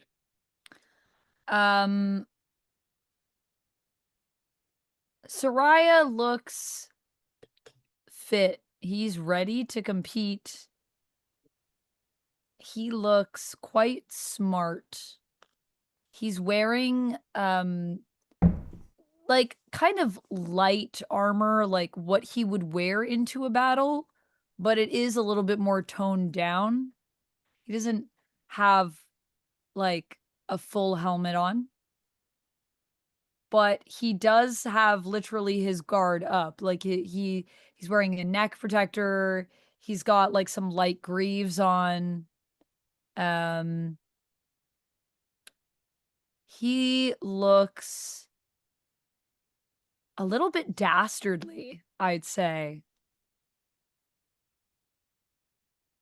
All right. But yeah, it's hard to tell if it's kind of a competitive edge to him that he's sporting today, or if it's him being a bit cheeky. You can't quite tell, maybe. What about Calliope? How does Calliope look to me, and what is your mood? Calliope looks the same as he usually does, except for that new line right from the wrist to the end of the middle finger. It's not, Like a wound or like a tattoo? it's a tattoo. It's an extension Okay. of the ink that's there. But it's fresh. It's fresh. Hmm. Yeah. Someone from the retinue who has some tattooing capacity must have done it there. And you can't quite remember exactly what the meaning of these patterns is, but a continuous line you vaguely recall might have meant to hold, to keep something. And that's on your mind as you look at me. Okay. Back and forth. Ask your counterpart to admit that they have proved your position and they'll no longer dispute it. Ask them to back down. If they do back down, they accede and the trials end. If they refuse, either choose a trial for them to do or choose a trial for yourself to do. It always has to be one further down the list. Will you begin, Raya?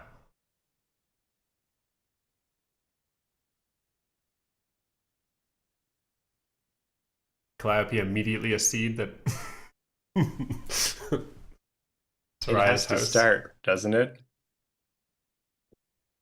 Yes. Oh, right. You choose a trial and demand that I undertake it. So does it start at trial 1 always? Can we tell? Or is it You can choose whatever trial you want to.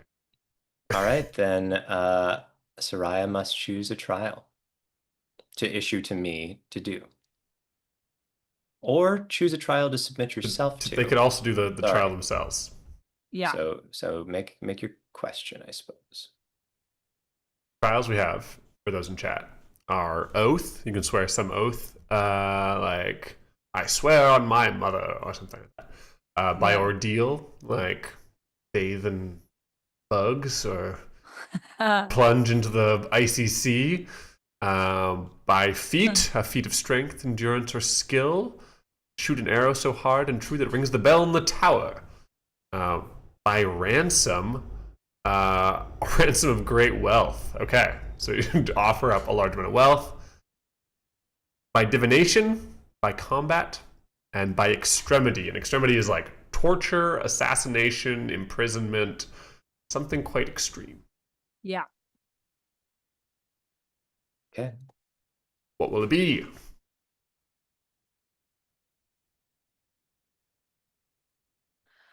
Um.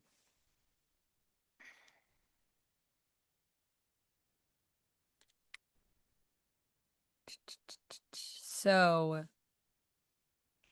I think I'll go first. Yeah, So I can take a trial. sure, if you want to. Yeah, You may do.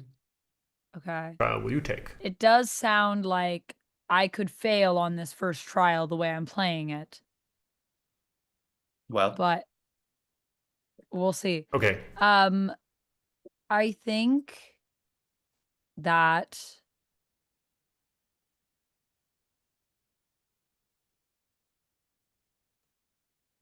I am going to pledge.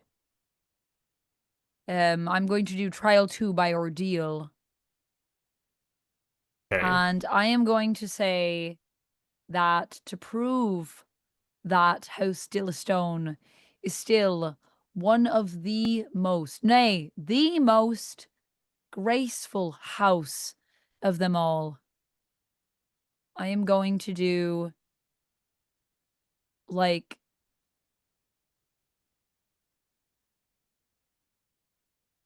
I think there's poles that I've set up, and I'm going to hop from pole to pole across the courtyard. Nice. Cool. Thing you practiced in your youth. Yes. A classic trick. A classic trick. So what's going to happen here is you're going to flip a card from the top of the deck. A spade, club, or heart, you win. And then it goes on to the next turn. A diamond, you fail. Yes. So I just draw it off the top of the deck. Let's draw it off the top. Flip it over. I succeed. 7 of clubs, you succeed. Yes, and I think I leap nimbly from sort of pedestal to pedestal, these wooden pegs that are pretty high up over the courtyard, and successfully do a sort of flip into a dismount. Cool. Mm.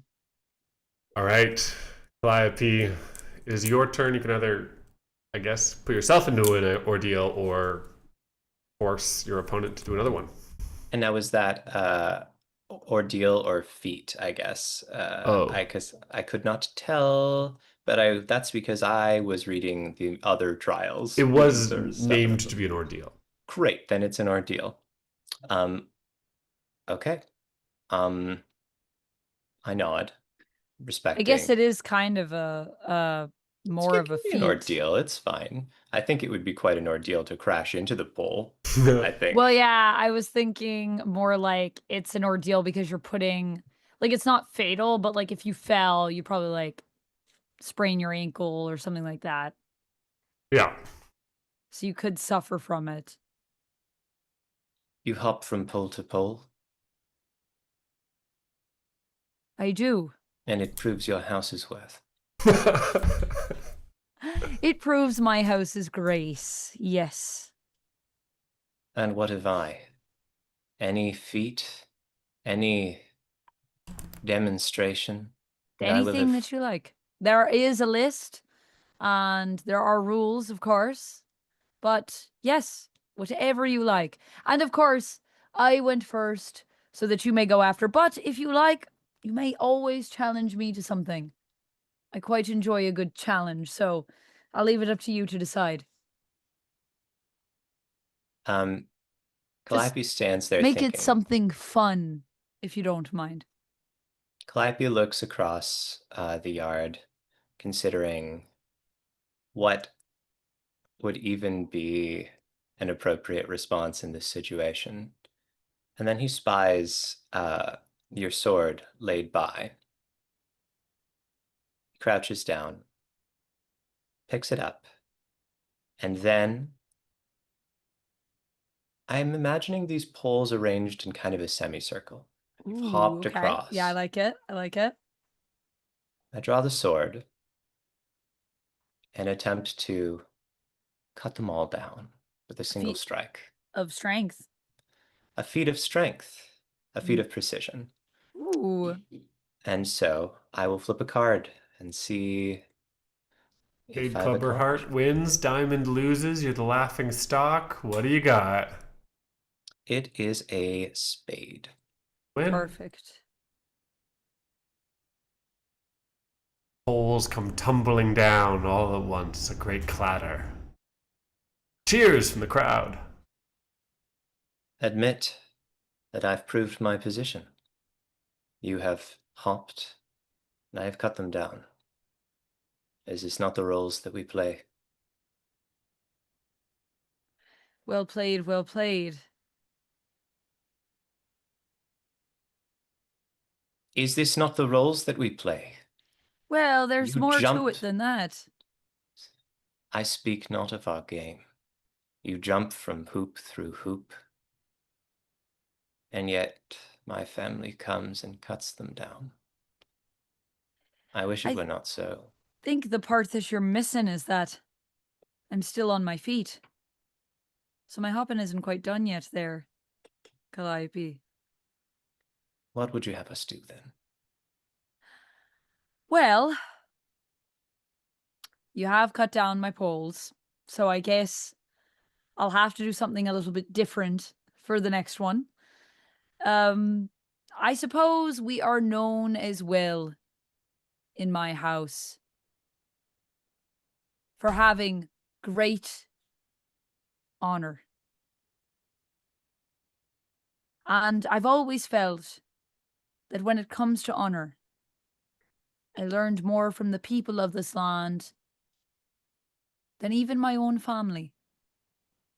It's not just the honor of my house, you see, it's the honor of the land that runs in our blood. And so I would like to challenge a great sum from the crown to be dedicated to the fisher folk of this great nation. Our The military. port has welcomed my people there. I would see it done.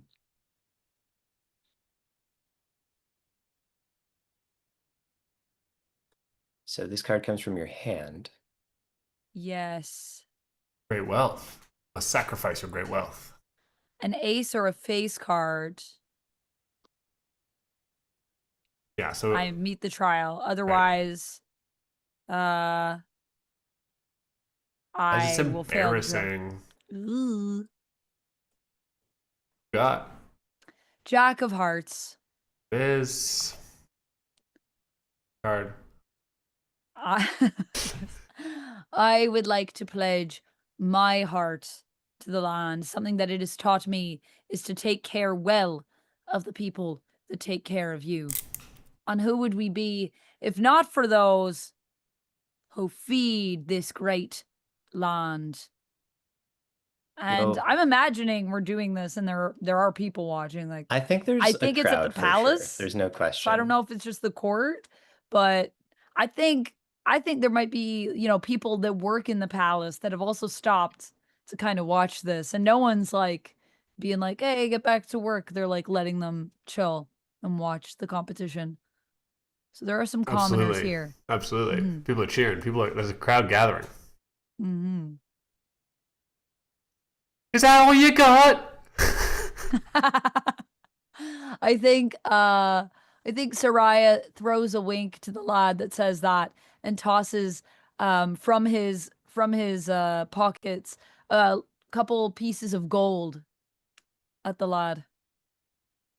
Yeah! I You do don't a care that your kindness mom to tried this. to kill the king. I love you!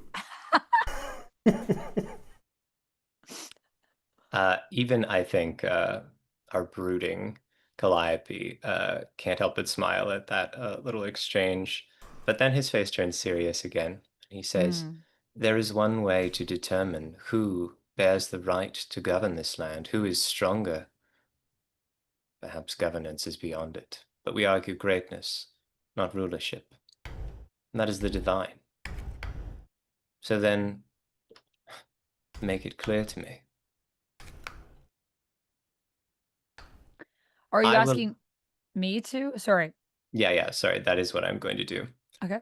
So I would ask, you have traveled well, you have been devout.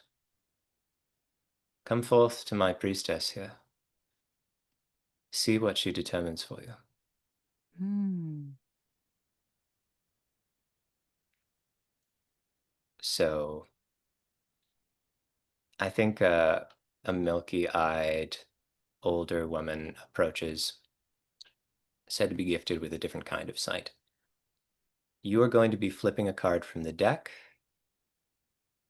and we'll see what suit it is. All right.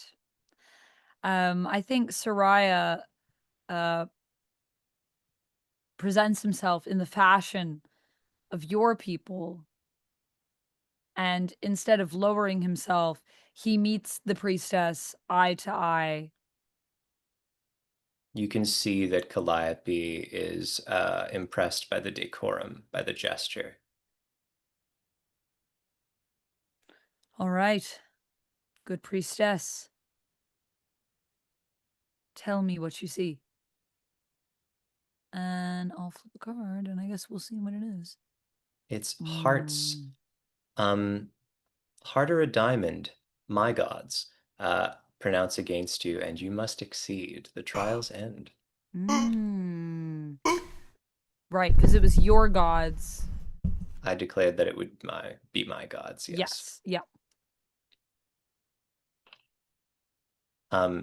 I think there's a murmuring of the crowd as the priestess.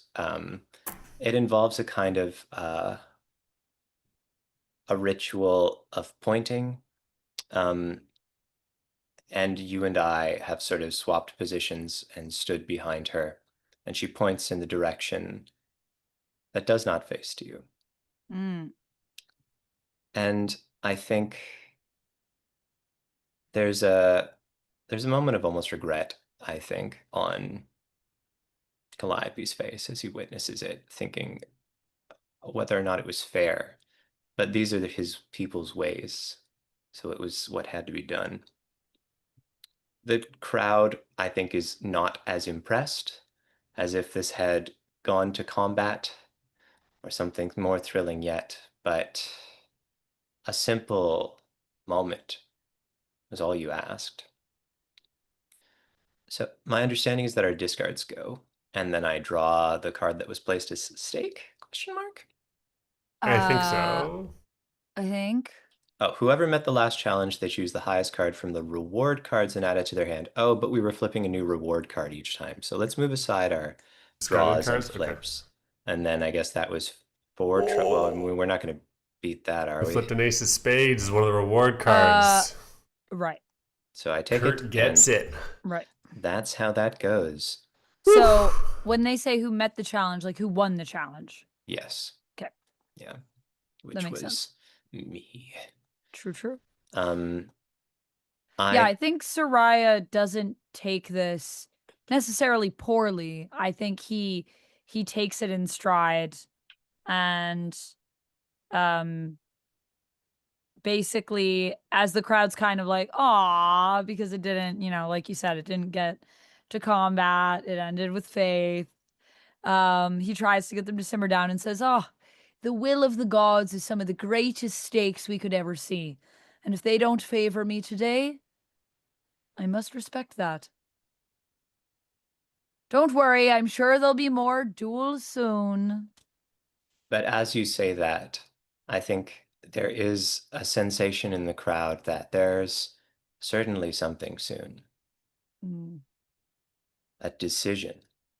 And indeed, in the days that follow, that decision comes to pass. For my turn, I'm choosing Endgame, the coronation. You mean Right. Endgame, the coronation. That's what I mean. I was almost gonna do it on my turn because I felt like we were really close, but I was like, I don't know. I At was gonna put first, it I on my was like, turn. maybe we go to war, but I was like, I don't think I'm gonna declare war on anyone here. Fair enough. Yeah, I So was each thinking. player will draw one more card.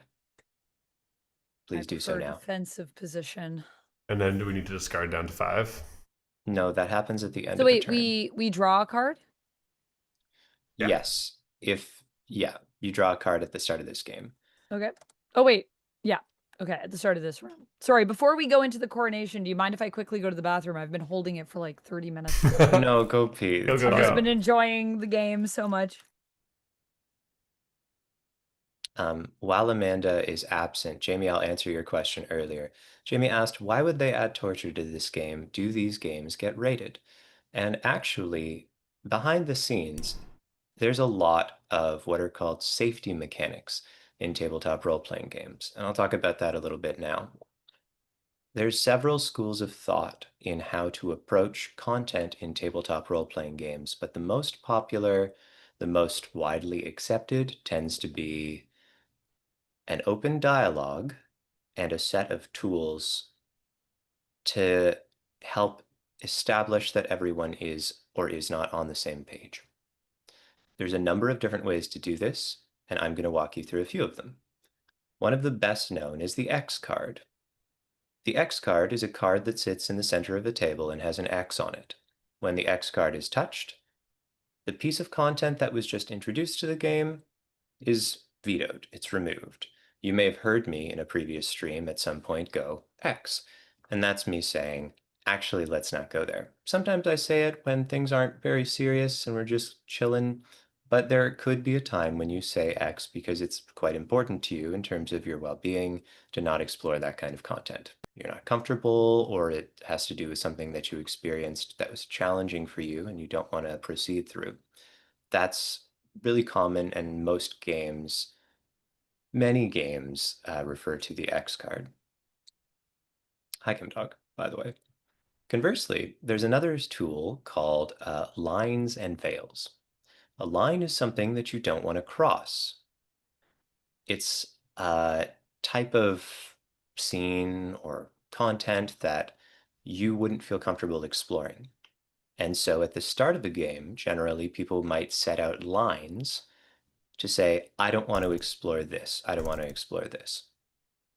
Conversely, veils are things that you're comfortable looking at in a game, but you don't want it to be like on camera, if you will.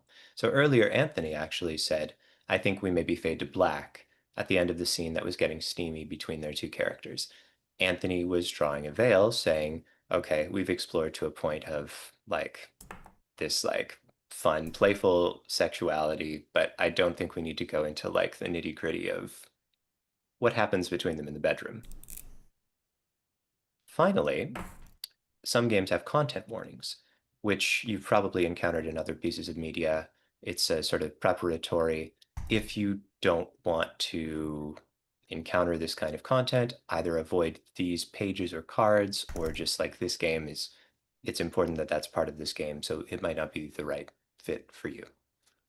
There are a lot of different ways to approach this, but ultimately, what you don't see as viewers is that Anthony and Amanda and I have talked about our lines, our veils, our comfort levels, and we're also, this would be what we don't understand as a high trust table. We all know each other quite well and have been playing games with each other for a long time. So we're pretty aware of each other's comfort levels. And critically, this is also an ongoing dialogue. So I can't speak for you, Anthony, but if we had gotten to the point where torture was the next thing on the list, I think we just wouldn't have gone there. And Yeah. yeah. Yeah, We I might think have phrased probably. that explicitly too, right? Like, actually, I don't, that's a little too intense for me. I don't really like the idea of that Yeah. thematically. And you've probably seen us do this informally on the stream. Say like, I don't know if I want this to happen. Maybe we don't do this. It's a back and forth. It's a dialogue, and Hmm. we're always having that dialogue, sometimes more subtly and sometimes more overtly. Yeah, yeah. I trust you guys definitely to tell me, if you're uncomfortable with something. I do feel that high trust table. Yeah. Your comment, Jamie, made me think, though. I was like, what I hadn't thought about was about the chat and what their lines and veils were. And that made me, I had a moment where I was like, oh, yeah, I wouldn't want to do anything that made you uncomfortable, but I actually don't know where those things are. And I just haven't thought about that before. It's strange. As a live piece of entertainment, I think you folks probably have a sense for where we tend to go thematically, but ultimately, we try to broadcast if we're going to introduce themes that are particularly like dark or challenging, and that's part of this process for us. But Yeah. thank you for the question. It's a great question and a really interesting kind of way that heavier topics are approached. And TTRPGs don't go that deep. LARPs sometimes are bananas. I won't get into it, but you're just going to have to trust me. Some of the things that they do, because of the way that they're able to invest that trust and approach things, unreal. Things happen at LARP. Oh my God. Amanda, I was just addressing Jamie's question about sort Sorry, of what kind of things happen in LARPs that are crazy? Nordic LARPs, which is the term for tend to be very immersive, sort of Right, so these are like deeply immersive LARPs for very people. specific situational things as well. Sometimes these can be just really heavy concepts. Like there's a LARP written by actually Lizzie Stark, who wrote Egg, that Okay. Anthony and I were talking about a long Oh while yeah, ago in when this I came stream. in. There's a LARP that she did in which you play a group of sisters who it's called The Curse, and you Mm. have to make a choice whether or not to have surgery to remove parts of you that are prone to cancer. Oh, And this is like a real choice that many women have to make if they carry this particular gene. So it's yeah, a very heavy game about a very real subject. And that's like the level on which some of these like really heavy and emotional LARPs are operating. But then also there's sometimes sexual content in games like this. right. Not that one, but like there's Yeah, other games that might be very very intimate. intimate. Mm, And hmm. whether that's in a simulated sense, in an emotional sense, or like literally involving touch, that really depends on the context and the LARP and what they do there. And the So, players. and the Ooh, players. Yeah. interesting. That is hardcore. Yeah. Um, so that's beyond the level at which I tend to engage with this medium, but there's a lot out there, and people are willing to do some pretty remarkable things if they feel like they're in a safe place where they can explore those things. Um, The power but of RPG. power of RPG. Um, all that talking aside, we have a finale Finale to go through. time. Each of us has drawn a card to begin. If we choose, we may I don't know if elect. did I draw a card? I We talked about it. I don't know. I don't know for sure whether or not you did. It would have been I think I did. I think I did. okay. Um, All right. We are. Oh, if you choose, you can pass one card from your hand to an ally. Don't discuss it. cool. I will.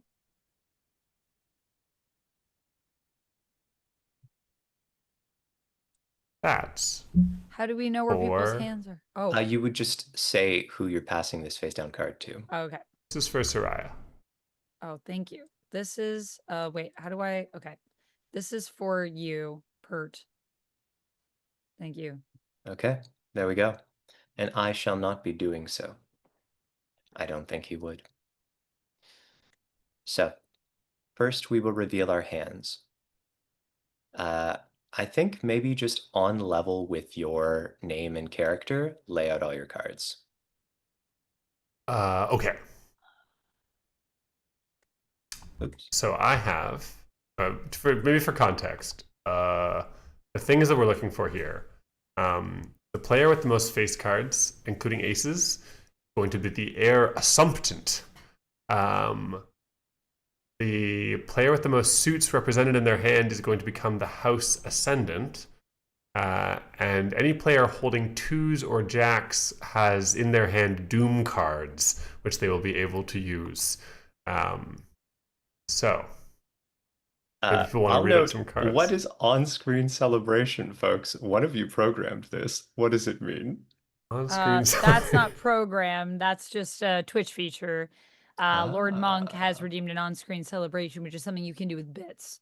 Uh-huh. So Lord Monk threw 40 bits at us. Thank you, Lord Monk. to announce Lord Monk's arrival. Thank you. Thanks, Lord Monk. Thank Welcome in. you. Interesting. Okay. So, the player with the most face cards and ace cards is the heir assumptant. Ties broken by highest card. I have 2 face or ace cards. So you would win that. Yes. No, everybody has 2 face or ace cards. Right. However, tiebreaker the gives highest. the highest card. Oh That's Which would me. be my god. You gave away your face card to me. I know, I did. Oh my god. Of the other players, we find the I player didn't know what the conditions were. I probably should have read that That's first. okay. It makes it fun and exciting. makes it fun and exciting. Mm. Of the other players, we find the player with the most suits represented in their hand. That player is house ascendant. I do. Oh no, I only have 3. And so I have 3. do you? Yes. Okay, then you are both house ascendant. Hey. I have some twos. And 2s and jacks are held as well in Anthony's hand. We will see what that means in a minute. Doom cards. Oh wow. Coronation. Yeah. The heir assumptant is crowned. That's me. Calliope. Calliope. What is the nature of the ceremony? And which houses are invited to attend? Which are forced to attend? Mm. The nature of the ceremony. Here's the thing. We believed that what happened outside was a simple game. A little play between princes. But the moment that the gods were invoked, it was no longer something considered trivial by either of our sets of priestesses, of worshippers. It became an event, a canonical event in the biblical sense of the word. And I think in short order, those members of Luneste who were here for the celebrations urge forward this coronation because fates have already been decided. So, in other words, you came here and you kind of secretly invaded and basically played a coup, even though your character claims they didn't want anything to do with this. On some level, he might Interesting. still feel that way. Yeah, yeah. Yeah. Interesting. Cool. Let the gods I say think- what they'll say. The gods Yeah. say How what can you they'll resist say. them? We must respect the gods. I am nothing if not devout. So I think officially, like everyone has to attend, but I don't know who does so willingly. So I will ask, which of you personally attended the ceremony? Are there either of you who decided not to?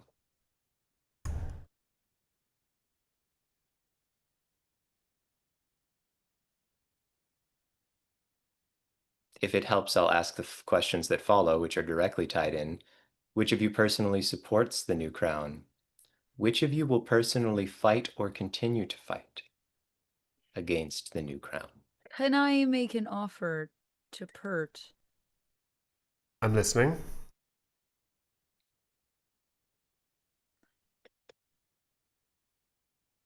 In a weird way, as much as I'm being made to go, I would go willingly.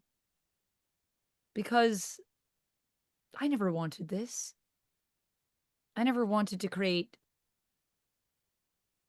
this rift between us, between this nation. This was not chosen for me. And I know I never called you back. But it was because, well, I suppose it doesn't matter now. I didn't want you to be seen that way. What way? Well, as though you were just my bodyguard. I mean, you're not. You've never been. And I know that we've each gone our own ways sometimes. But if there's anything I know, we always come back together.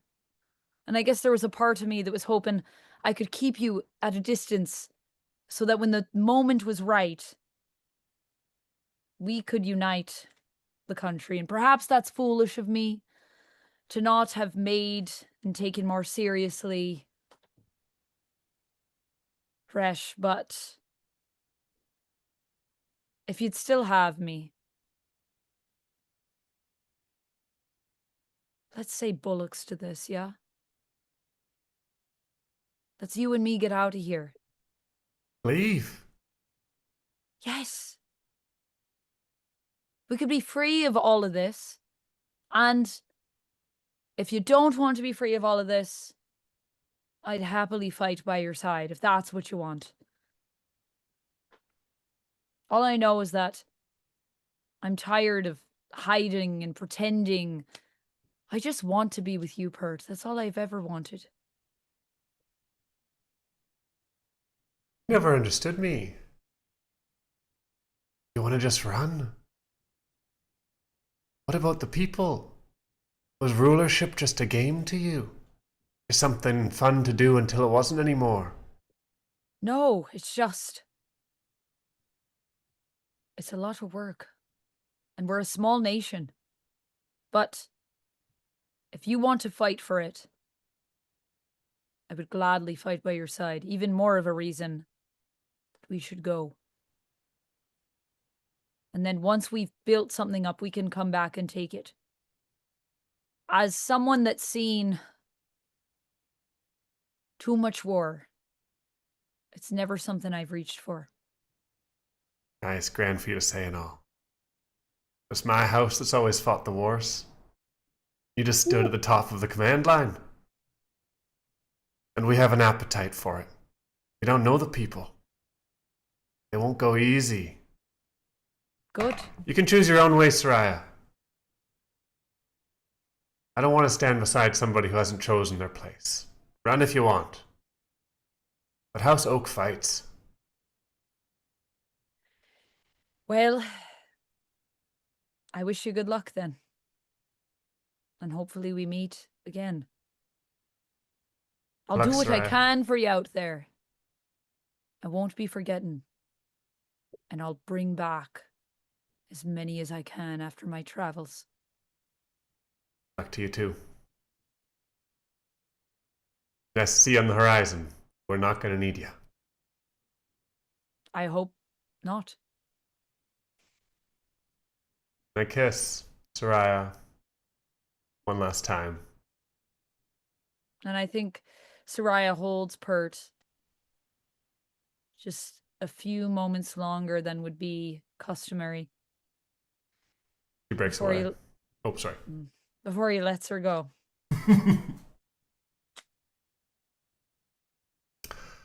I do not attend the coronation. I maybe am forced to attend, but I'm hoping that I can slip away if you guys are cool with that narrative Sure. And I think and that leave the also country. that might also answer our next question. Do you serve the crown, support the new crown, call the new crown to heel, or openly oppose it? You slip away. What I'm going to about openly oppose it, but just from a distance. Do you actually openly oppose it, or do I you do. leave and No, I do. I think that, I mean, Soraya is a representative of his house, true to form. He is honorable, and as he made a promise to Soraya, he means to keep it. He'll be traveling to try and amass forces because, I mean, as Calliope said, they're just a bigger nation than us. And hoping that Pert doesn't need it, of course, but Soraya will have ships on the horizon when the time comes. Um, House Oak is going to not like immediately go to war, but is going to openly oppose the uh, power and validity of the new crown, not coming to heel. So I will oppose. okay? Um, I think having fled, yeah, Luneste is going to essentially outlaw Dillastone for what was seen as a dishonorable retreat. But Oak, they continue to work with House Oak to try and find a balance, to try and restore Oak's standing with respect to the royal family.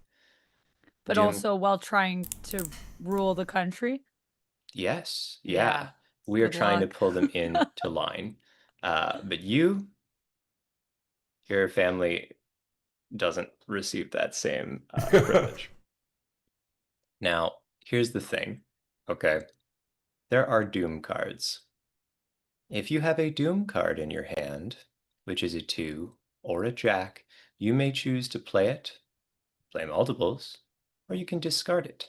I have a 2, and I'm going to discard it. For the list of what the various Doom cards do, I would encourage you, Anthony specifically, to decide if you would like either of yours to come to pass. I am going to play the Two of Hearts. Two of Hearts says, an outlandish new faith takes hold among the common people of Bantiv, who abandon in great numbers the gods and their ancestors. It is the gods who have put Calliope and his house upon the throne. Gods who were always tied to this nation across the sea, but now it seems they have abandoned the interests of the common people here in Bantiv, and there is a new movement. A gods of this earth, of this land, gods of each mountain and river creek rise up and become the new common faith. It's suggested that House Oak has a great deal of influence in suggesting these changes and funding them, but it can't be directly proved. And one more. Do you play your second Doom card? I will also play Jack of Diamonds. Jack of Diamonds reads, the new crown bankrupts their house and must go begging to the other noble families for support. We have stretched ourselves too thin, taking our armies across the sea, occupying this land, playing at a grander scheme. We simply didn't have the resources to defend this larger territory, and spending them to try and cultivate that sense of regality here was not possible. We go bankrupt. Oh. Yeah. And I could say more, but also 1 year later. We take turns around one more time, and on your turn, answer this question. Given all this, 1 year later, where are you?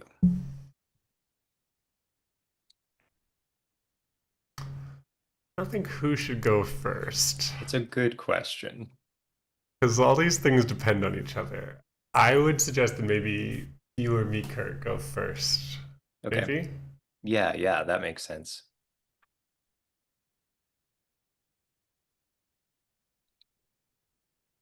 I have a thought. Okay.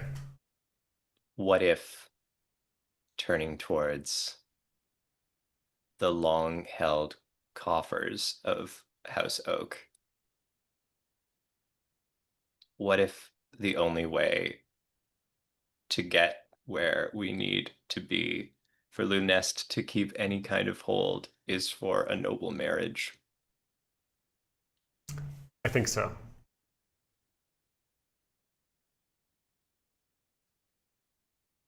As I don't know. I can't. I want to narrate everybody's things all at once. I can't do that.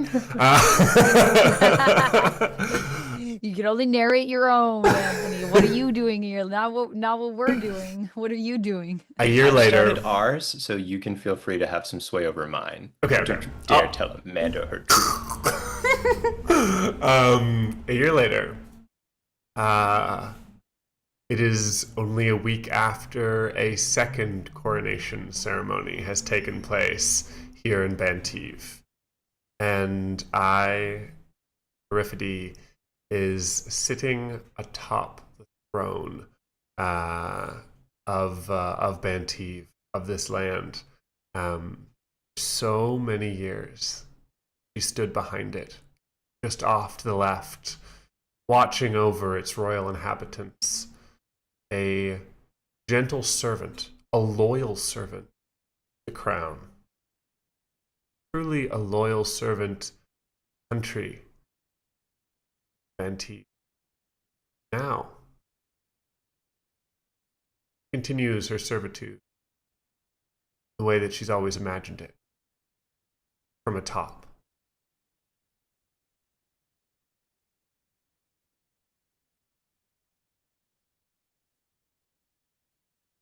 I don't know that I need to say anything about my position, because I don't think it's changed that much. But for a quiet acquiescence to certain ways, in some ways it's a relief, because instead of answering to a whole family of people who imagine my destiny, tell me what our people should be doing, what traditions I must carry forward, I need only listen to one person. So much easier instead. On that day, 1 year later, as I raise my lips across Calliope's forehead, I walk out grand balcony of the palace. I lean against the railing that looks out to sea. And I look to the horizon, the white sails. I have wondered whether they'll ever come.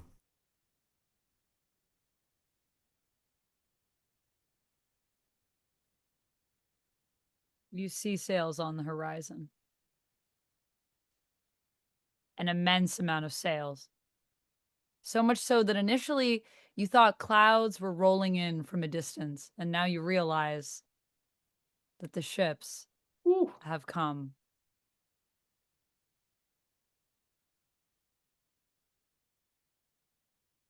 Periphery turns back to the throne room. My love, finally, we go to war.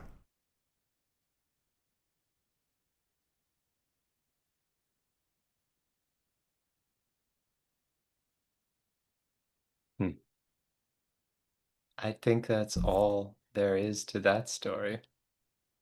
Whew, that's very Game of Thrones, that ending.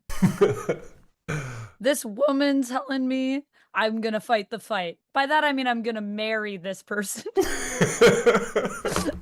I can't wait for that reunion when Soraya's like, so funny that you said last that you'd be fighting for your name. I guess we see who really does the fighting around here now, don't we? She got her to the way to the throne, just like she said she would, you know? There's different ways to do it. Yeah, All right. that's true. Fun ending. Wow, wild. Okay, well, thanks everyone for joining us today for another episode of Lies You'll Enjoy, in which we told you lies that perhaps you enjoyed. Amanda, as is tradition, I will ask you if you have anything you would like to plug. I just did a video. If you liked this, I just did a video on A Night of the Seven Kingdoms, episode 1, which, by the way, is so good, and not just as a Game of Thrones show, but as a Lord Monk. Thank you so much for the on-screen celebrations, by the way, for the jazz blep and the hype. But also just as like a piece of art, like it's really, really good. It blew my mind. So if you like this, you should definitely check that out. That show is fire so far. And I will be on tomorrow. I will be streaming during the day, probably. That's kind of my plan right now. So unless things change, you can find me there. And probably at some point this weekend as well. That's just me. Other than that, you can find me here. Hopefully next week we'll be streaming, and As far as we're aware, we'll be far here as we know, next we're week now. for the last one shot that we'll be doing before Whoa. we that we do our campaign. our campaign. Very fun. By the way, speaking to Otto's question, this is just a one shot. This is a one episode thing. That's the whole story. So if you watch it back later, it's This all is there. the story. This Yeah, is the story. that's it. Is But Otto I mean, responding to the it show could- Amanda was talking about? Oh, just one episode is out. It's weekly releases, like how HBO usually does. Sunday nights, 9 Whoops. o'clock. Yeah, That's my yeah. guess. But if you're talking about this, yeah, it is all self-contained in one story, so you can watch it all. Although I would say this could do a season 2. I would watch a season 2 of this show. Pretty exciting. This show? Yeah, the war that is coming in season 2 of The King is Dead. I see. Which Yeah, that is- could be pretty good. Which is one of the things that we could have chosen. I was tempted to choose it for my last one. That's cool. I don't have anything to plug this week, folks, which is not that unusual. I guess I could say I've got a newsletter. I released a newsletter A probably since the newsletter. last time we spoke, and I tell stories about things that aren't I tell stories that aren't mine, about places I haven't been. And that sounds like a lies you'll enjoy outro, but it's actually just what I did in that newsletter. I think that's the title of the newsletter. If you go to my itch page, you will find a link right there. And how do you get to my itch page? Well, it's in the description of each of our videos. So there you go. Oh, Otto got and read the letter. There you go, folks. Nice. Also, Jamie was asking about this episode being particularly spicy and if there's something in the water, but I feel like that is because this game is like the game. designed for spice. Yeah. Some games are like Firebrand, because it's the same system, I guess, as well. They're both kind of designed to be steamy. And they were. And they were. This one was even more steamy, though. I definitely think we were more spicy today. I don't know. Oh, we were feeling a little bold, I think. We were good to Maybe do it is something in the water. Well, it's funny when a game gets a little like saucy and flirty as well, you know? Like it brings a new energy. We don't normally have too much of that going on in our games. I think it makes things interesting. But I Right. like when we get to flirt. I like flirting with you guys. It's fun. Oh, I love flirting with you guys. Sometimes you add a little bit of red pepper flakes to your curry, and sometimes you order the really hot curry. That look, you just Yeah. it's time. Burn It's my happening. face off. Yeah. It was really fun to be pert, guys, I gotta say. She's cool. Yeah. Yeah, Pert is awesome. Yo, I was like Queen Pert all the way. I'm here for it. That's why I gave you that king. I was hoping you would be able to take it, and then maybe Oh, wow, that would have been so we cool. could kind of do our own coup together. But I was like, you've kind of already sounds like you might be in alignment. So I was surprised you gave me a card, but then you gave me a really shit card. So I was like, Okay, I want to "Oh." explain. I gave Amanda a 4 of hearts, which is a pretty bad card. I didn't have very many good cards, and I thought one of the things is having more suits, and I had extra hearts, so I thought maybe it makes sense to me just I'll to give you throw a you a heart, and then heart maybe just in you'll- case. Yeah. Maybe it would give me more suits That's so what I that was I could thinking. be like second. I guess we were both kind of second. Yeah. That's right. Cool. Yeah. But yeah, yeah, this game was really fun. You should definitely check out the Firebrand episode, Jamie. I Yeah. think you'd like If you like this, you should watch the Firebrand episode. Similar And I don't system. know if we have it or if it exists anywhere, but Thirsty Sword Lesbians is another great spicy one that I remember we played. From the deep archives. I think that's I will before the check. YouTube days, but we might have it recorded. But I don't know if we've done anything with it. But that one was really good. Kurt, have you ever heard of the Deconjuring RPG? No, can't say that I've heard of it. Interesting. There's a group playing this game, and they're all playing around a table, and they look like they're having such a fun little time. Friends in real life playing RPG around a table. Thirsty Sword love it. Lesbians is in the secret archive, so it does exist. It The does exist. secret We just archive, which haven't- means that people can't find not it. You on can't YouTube. see it. But we do have it. But we have a copy of it. So at some point we could do something with it or upload Yeah. it. If Kurt wins the lottery, he can spend his days editing our old videos and put them up on the internet. Someone send Kurt money. No, no, no. I'm just saying it's funny to dream of labor. Why is that? Funny Why to is that dream how of this getting works? money and dream of that labor I could do if I had money. Also, No, Anthony, it's more did like you... then I'd have 8 more hours in the day. Yeah, fair. No, I know. That's always the challenge. Did I? Anthony, did you have anything that you wanted to plug, by the way? Sorry, I feel like I interrupted us going around. No, I do not have anything specific to plug. I've got a channel that I think we should go check out if you guys We're sitting are around the interested. table, for Yeah, real. Critic Company is playing a Deconjuring RPG, which might be a Spanish RPG that they've translated into English and basing on context clues. I don't really know what's going on. I really We'll hope find they're out. playing in English. I haven't listened to it. So there's also surprises that might happen, but they've just got a little tiny chat over there. I think we should go over and join. And if you're in the mood for some more RPGs, stick around with them. Have a good time. Take a little gander. Thank you so much for joining us. Glad you'll enjoy. As we have said before, we'll be back next Monday, we're pretty sure. And we will play our last one shot before a new season. I'm looking forward to it. Till then, have a lovely week.